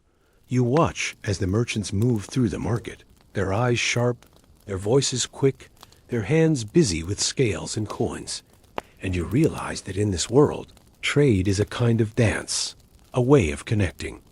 City to city, land to land, a way of bringing the world together, of sharing abundance, of building prosperity. You see the slaves at work, their tasks many and varied, their presence woven into every aspect of life, and you notice the quiet dignity with which they move, the strength they show, the small moments of kindness and connection that sustain them. And you feel the complexity of their lives, the way every story is shaped by circumstance, by hope, by the quiet resilience of the human spirit. You notice the elders, their hands slower now, their eyes filled with memory, their voices soft as they share their wisdom, their stories, their laughter, and you feel the comfort of their presence, the sense of continuity, the beauty of a life well lived. You hear the prayers whispered in the heat of the day, the thanks given for strength, for health, for the gifts of the earth, and you feel the gratitude that fills the air, the sense of wonder, the quiet faith that sustains every effort, every hope. Every dream you see the way the city is shaped by labor, the way every street, every wall, every field is a testament to the work of countless hands, to the dreams of countless hearts. And you realize that in this world, nothing is taken for granted, that every comfort, every luxury, every moment of rest is earned, is cherished, is celebrated. You notice the way the midday sun casts its light over the city, the way the shadows grow short and sharp, the way the air shimmers with heat, and you feel the weight of the day, the slow, steady pull of fatigue, the longing for shade, for water, for a moment of rest. You watch as the workers pause in their labor, as they gather beneath the trees, as they share a meal, a drink, a story, and you feel the comfort of companionship, the joy of shared effort, the peace of a well-earned rest. You see the way the city comes alive in the heat of the day, the way every life, every story, every hope is shaped by the rhythm of work and rest, of effort and reward. And you realize that in this world, labor is not a punishment, not a burden, but a gift, a way of shaping the world, of building the future, of finding meaning in the everyday. Then notice the way the city honors its workers, the way festivals and feasts celebrate the harvest, the way songs and stories remember the builders, the weavers, the potters, the farmers. And you feel the pride of the community, the sense of identity, the hope for the future. You hear the laughter that rises as the meal is shared, the stories that are told, the dreams that are whispered. And you realize that in this world, every moment of rest is a celebration. Every pause a chance to connect, to remember, to hope. You see the way the city prepares for the afternoon, the way the workers return to their tasks, their spirits renewed, their bodies refreshed, and you feel the strength that comes from community, from tradition, from the quiet, steady rhythm of the day. You notice the way the city is always changing, always growing, always alive, and you realize that in this world, labor is not just a means to an end, but a way of being, a way of belonging, a way of loving. You hear the songs that rise as the work resumes, the laughter that echoes through the fields and the workshops, the prayers that are whispered in gratitude, and you feel the joy of creation, the beauty of effort, the magic of the moment. Let us linger here for a moment in the gentle heat of the midday sun, in the soft light of labor, in the quiet magic of toil, and let us remember that every task, every effort, every moment of work is a story, a memory, a promise. And as the day unfolds, as the city moves into the fullness of its life, you step forward, ready to greet whatever comes, with open hands, with an open heart, with a sense of wonder that never fades. Let us walk together, then into the heart of the day, into the gentle unfolding of another afternoon in the world of ancient Greece, where every moment of labor is a gift, every gift a hope, every hope a dream. 12. The banquet's invitation, feasting and fellowship as the sun begins its slow descent. painting the city in honeyed light. The air grows softer, the shadows lengthen, and the world seems to exhale, to pause, to prepare for the gentle joys of evening. And in this golden hour, you find yourself drawn toward the promise of gathering, of laughter, of shared stories, and simple pleasures.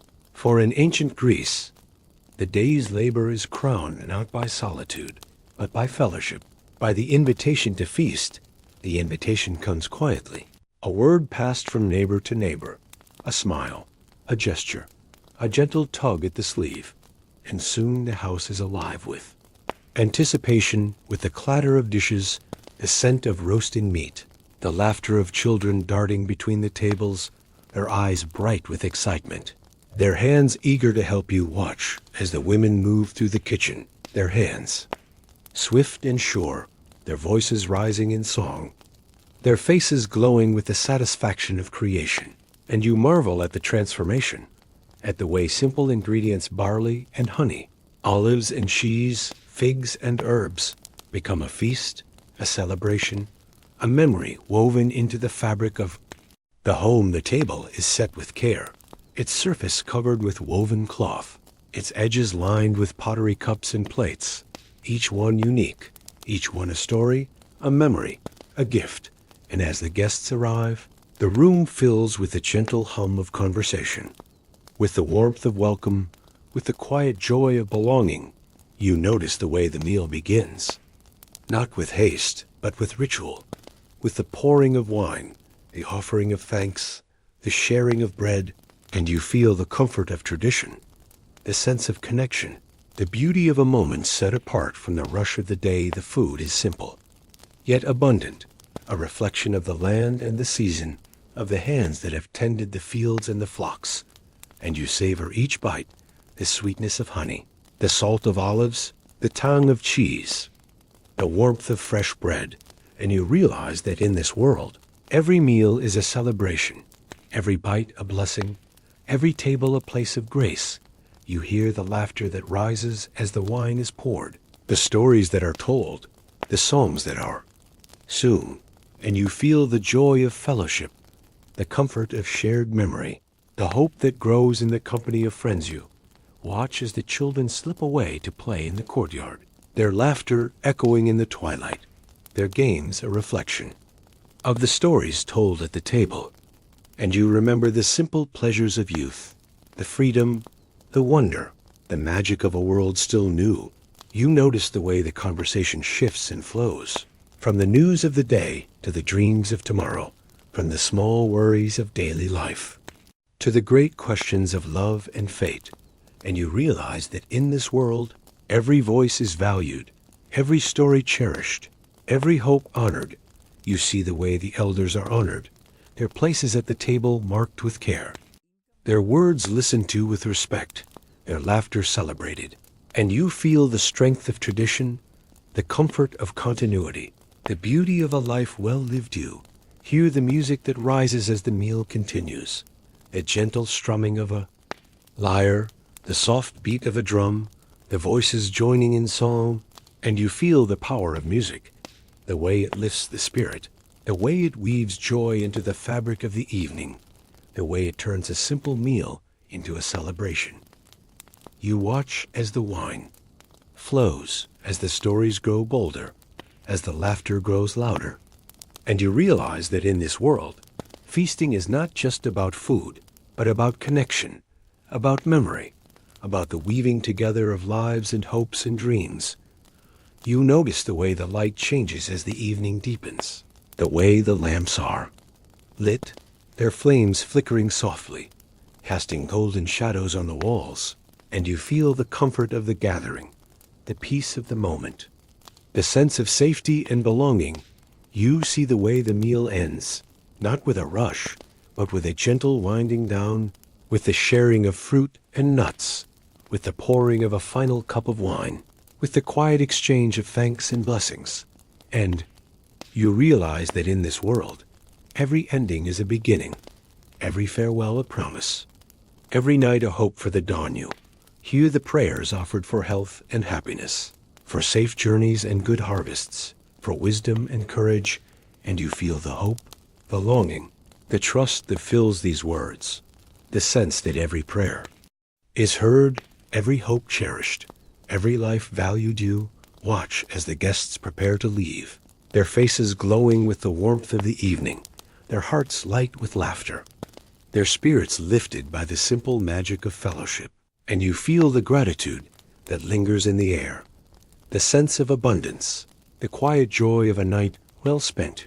You notice the way the house is tidied, the dishes washed, the lamps trimmed, the children gathered and tucked into bed, and you feel the comfort of routine, the peace of completion, the satisfaction of a day well lived. You see the way the city settles into the hush of night, the way the streets grow quiet, the way the stars begin to appear, one by one, in the deepening sky, and you realize that in this world, every night is a gift, every dream a promise, every sleep a blessing. You hear the last notes of music, the final whispers of conversation, the soft closing of doors, and you feel the peace that fills the home, the comfort of belonging, the beauty of rest. Let us linger here for a moment in the gentle glow of the banquet, in the soft light of fellowship, in the quiet magic of feasting, and let us remember that every meal, every gathering, every moment of connection is a story, a memory, a promise.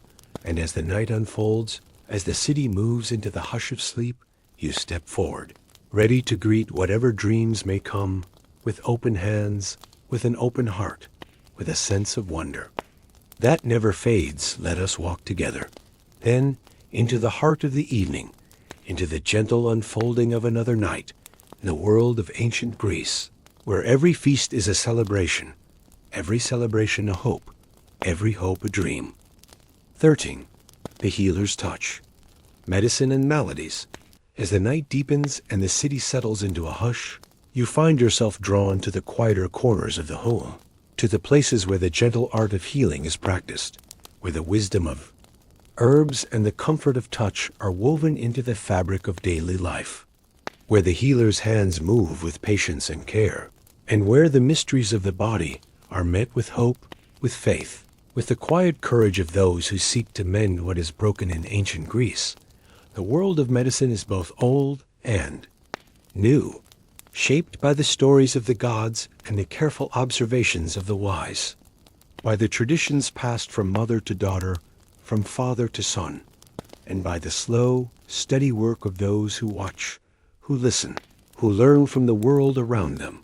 And as you step into the healer's room, you are greeted by the scent of dried herbs, of honey and vinegar, of olive oil and wine, each one a promise, a memory, a hope. You see the healer, her hands gentle as she grinds leaves and roots in a stone mortar, her eyes bright with knowledge, her voice soft as she hums a song to soothe the restless child. And you watch as she moves from patient to patient, her touch light as a feather, her words a balm, her presence a comfort. In the quiet hours of the night, you notice the shelves lined with jars and bundles, each one carefully labeled, each one a treasure gathered from field and forest, from mountain and meadow. And you marvel at the knowledge that fills this room, at the way every plant, every flower, every root is known, is cherished, is used with care and respect. You hear the stories told by the elders, the tales of miraculous cures and gentle deaths, of healers who could draw out pain with a touch, who could read the signs of illness in the color of the skin, in the sound of the breath, in the rhythm of the pulse. And you realize that in this world, medicine is not just a science, not just a craft, but a kind of magic, a way of seeing, a way of loving. You see the sick child, her brow damp with fever, her eyes heavy with sleep, and you watch as the healer sits beside her, her hand cool on the child's forehead, her voice low and soothing, as she tells a story, as she sings a lullaby, as she waits for the fever to break. And you feel the hope that fills the room, the quiet faith that every illness will pass, that every night will give way to morning.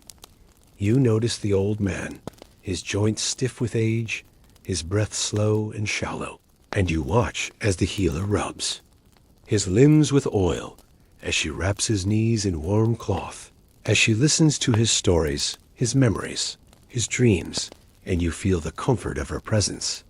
The way she honors his life, the way she eases his pain, the way she brings peace to the end of the day, you hear the prayers whispered for healing, for strength, for the return of health, and you feel the gratitude that fills the air, the sense of wonder, the quiet trust that every effort, every hope, every touch is a gift, a blessing, a promise. You see the way the healer works with the rhythms of the body, the way she listens to the heartbeat, the way she watches the breath, the way she feels the warmth of the skin, and you realize that in this world, the body is not a mystery to be feared, but a friend to be understood, a companion to be cared for, a vessel of life and hope. You notice the way the healer uses the gifts of the earth, the way she brews teas from chamomile and mint, the way she makes poultices from honey and thyme, the way she soothes wounds with olive oil and wine, and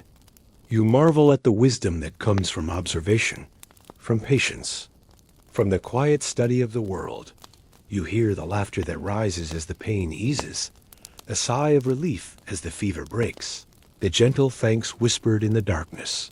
And you realize that in this world, healing is not just a matter of medicine, but of love, of presence, of the quiet courage to hope. You see the way the healer teaches the young, the way she shows them how to gather herbs, how to mix remedies, how to listen to the body, how to comfort the sick, and you feel the pride in her work, the satisfaction of mastery, the hope for the future. You notice the way the healer honors the limits of her art, the way she knows when to call for the priest, when to offer a prayer, when to accept the mystery of life and death. And you realize that in this world, humility is as important as knowledge, that every healer is also a student, that every cure is also a gift. You hear the stories of the great physicians, of Hippocrates and his followers, of those who studied, the stars and the seasons, who wrote their wisdom in books and scrolls, who traveled from city to city, sharing their knowledge, their hope, their faith in the power of reason. And you feel the excitement of discovery, the thrill of learning, the beauty of a world always growing, always changing. You see the way the healer works with others, the way she consults with the midwife, with the priest, with the wise women of the village, and you realize that in this world, healing is a communal effort, a shared responsibility, a way of weaving lives together, of building community, of finding strength in one another. You notice the way the healer honors the dead, the way she prepares the body with care, with respect, with love, the way she comforts the grieving, the way she reminds them of the stories, the memories, the joys that remain. And you feel the peace that comes from acceptance, the comfort that comes from remembrance, the hope that comes from love. You hear the songs that are sung at the bedside, the hymns that are offered for healing, the prayers that are whispered in the darkness, and you feel the power of music, the way it soothes the spirit, the way it brings hope, the way it turns sorrow into comfort. You see the way the healer is honored by the community, the way her wisdom is sought, her presence cherished, her kindness remembered. And you realize that in this world, to heal is to serve, to love, to be part of the great unfolding story of the city. You notice the way the healer finds time for herself, the way she walks in the garden, the way she listens to the birds, the way she gathers strength from the beauty of the world. And you feel the importance of self-care, of balance, of joy. You see the way the healer faces challenges, the way she endures hardship, the way she finds strength in her work, in her faith, in her community. And you feel the resilience, the courage, the hope that sustains her. Let us linger here for a moment in the gentle world of healing, in the soft light of the night, in the quiet magic of medicine and maladies. And let us remember that every touch, every remedy, every moment of care is a story, a memory, a promise. And as the night unfolds, as the city moves into the hush of sleep, you step forward, ready to greet whatever dreams may come, with open hands, with an open heart, with a sense of wonder that never fades. Let us walk together then, into the heart of the healer's art, into the gentle unfolding of another night, in the world of ancient Greece, where every cure is a hope, every hope a dream, every dream a blessing. 14. The watchful night. Security and shadows. The last embers of the day fade, and the city is wrapped in the velvet hush of twilight. You find yourself standing at the threshold between light and darkness, between the comfort of home and the mysteries of the night. And in this gentle hour, the world seems to hold its breath, to listen, to wait, as the shadows lengthen and the first stars appear. Trembling in the deepening sky, the air is cool now, touched by the breath of the sea, and the city, so lively and bright beneath the midday sun, grows quiet, its streets emptying, its doors closing, its windows glowing softly with the golden light of lamps. And you feel the change in the air, the slow settling of dust, the gentle hush that falls as the world prepares for rest yet. Even as the city sleeps, there are those who remain awake, who keep watch, who move through the shadows with careful steps and watchful eyes. For in ancient Greece, the night is a time of both peace and vigilance, a time when the boundaries between safety and danger, between dream and reality, grow thin and uncertain. You hear the distant call of the night watchman, his voice echoing through the empty streets, a reminder that the city is never truly alone, that there are always eyes to see, ears to hear, hands ready to help, and you feel the comfort of his presence, the reassurance that someone is awake, someone is watching, someone is guarding the peace of the night.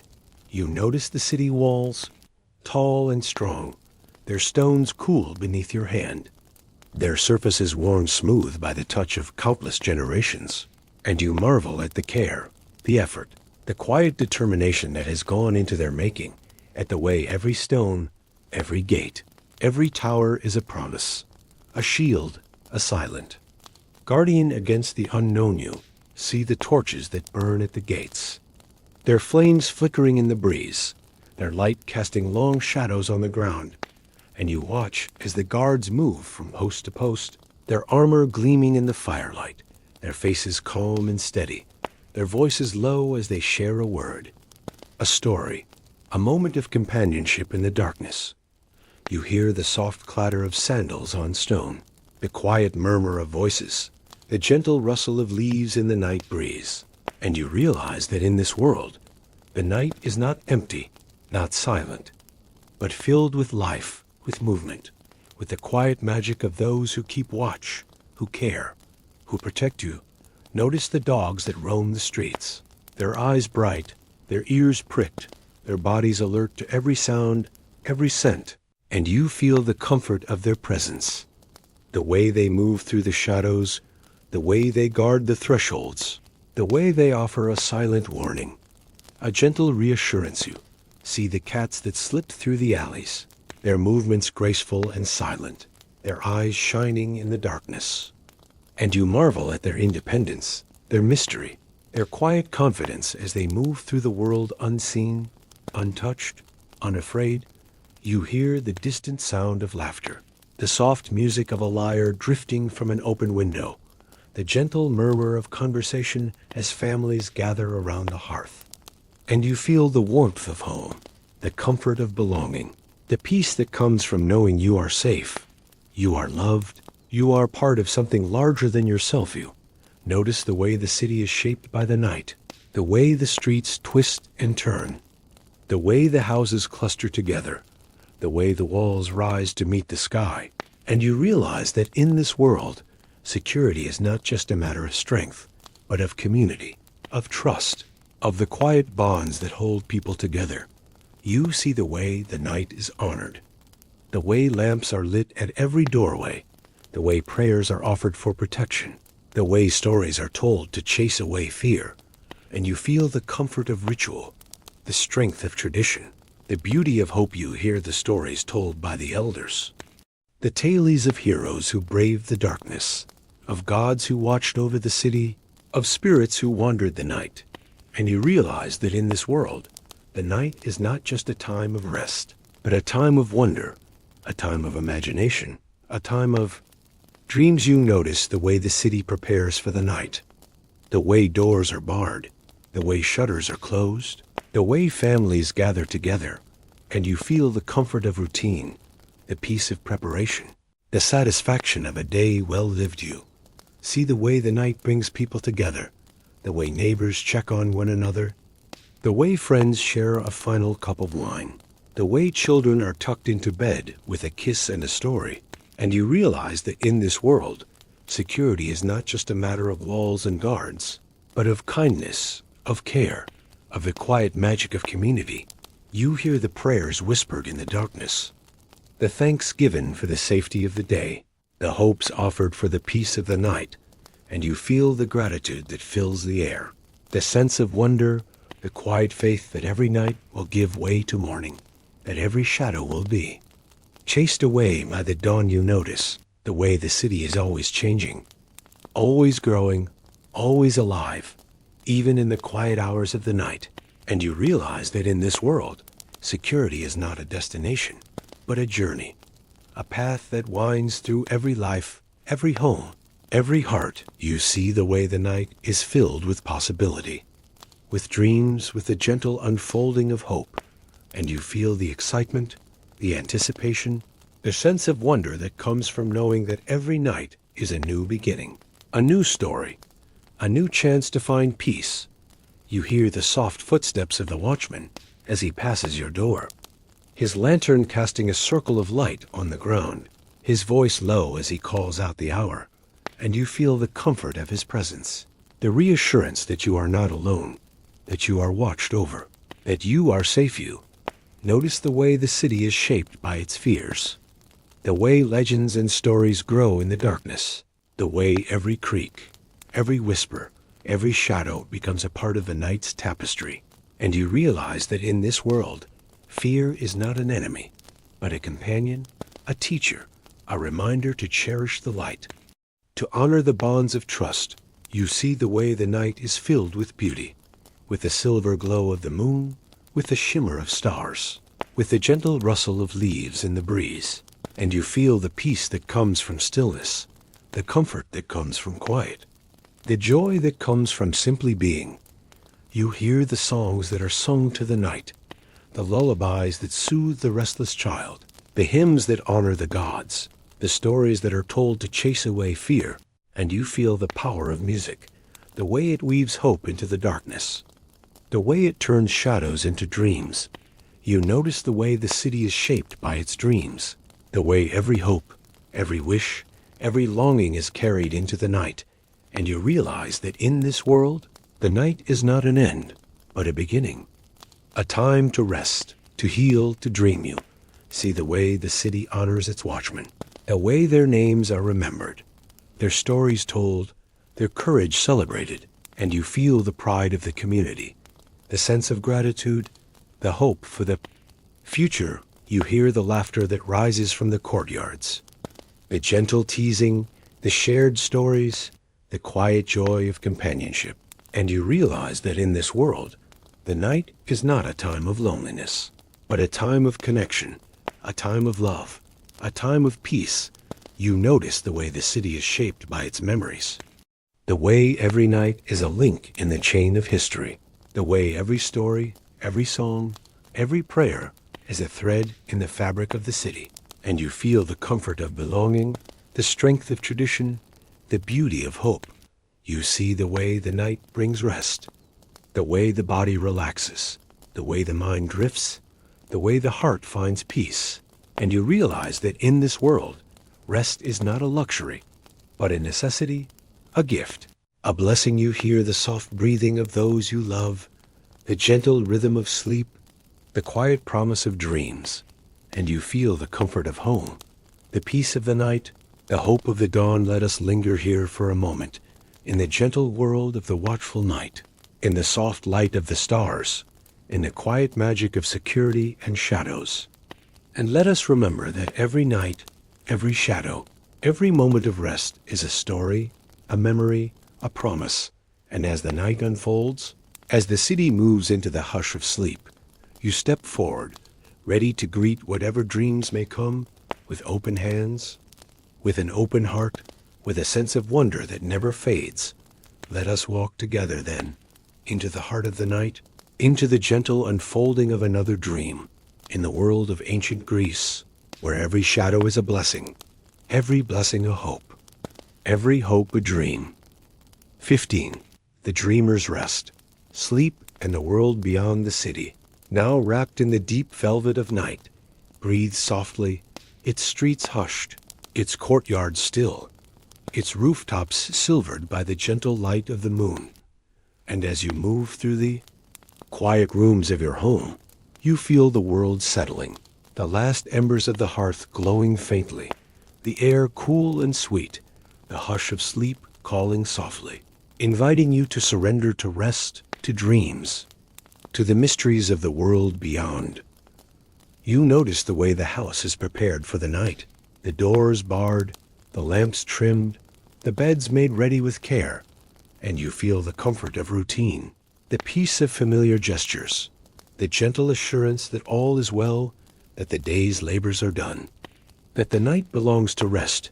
You see the children tucked into their beds, their faces peaceful, their breathing slow and even, their dreams just beginning to unfold. And you remember the stories told at the edge of sleep, the lullabies sung.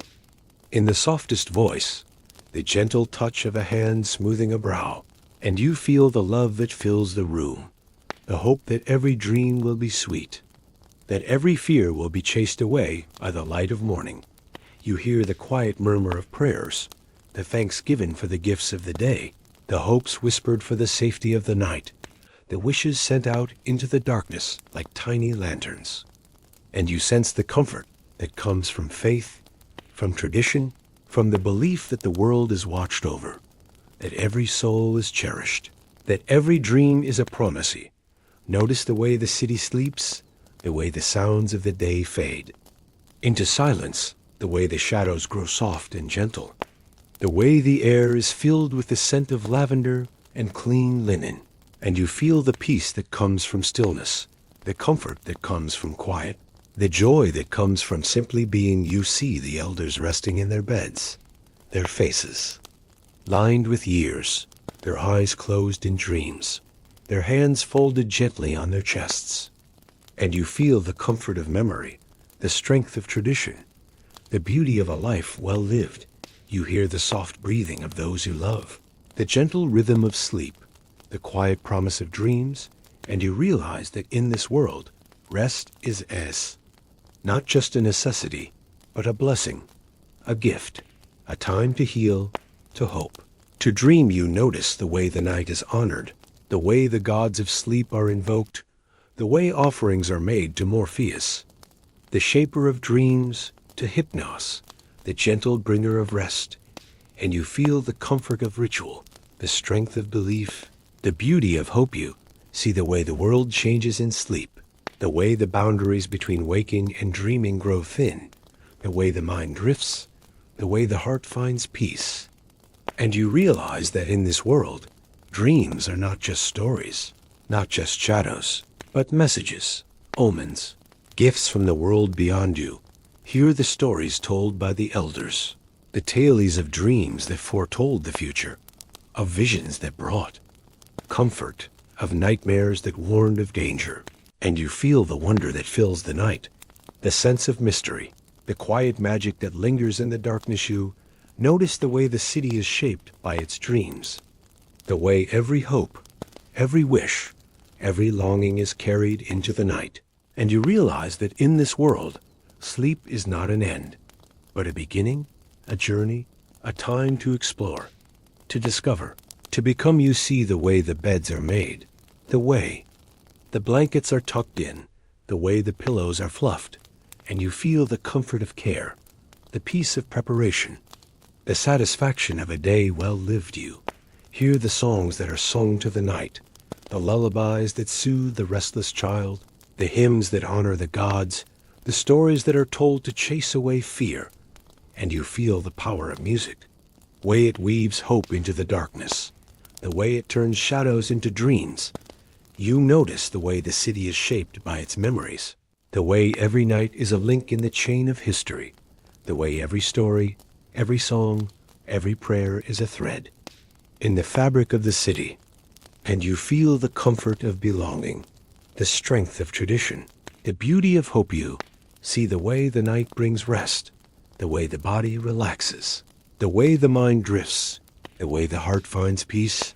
And you realize that in this world, rest is not a luxury, but a necessity, a gift, a blessing. You hear the soft footsteps of the watchman as he passes your door, his lantern casting a circle of light on the ground, his voice low as he calls out the hour, and you feel the comfort of his presence, the reassurance that you are not alone, that you are watched over, that you are safe. You notice the way the dreams come, slowly at first, like mist rising from the sea, then more vivid, more real, more filled with color and sound, and you marvel at the worlds that unfold behind closed eyes, at the adventures, the reunions, the journeys that carry you far from home, yet always bring you back to the comfort of your own bed. You see the way the dreams are remembered in the morning, the way they are shared over breakfast, the way they are puzzled over, laughed at,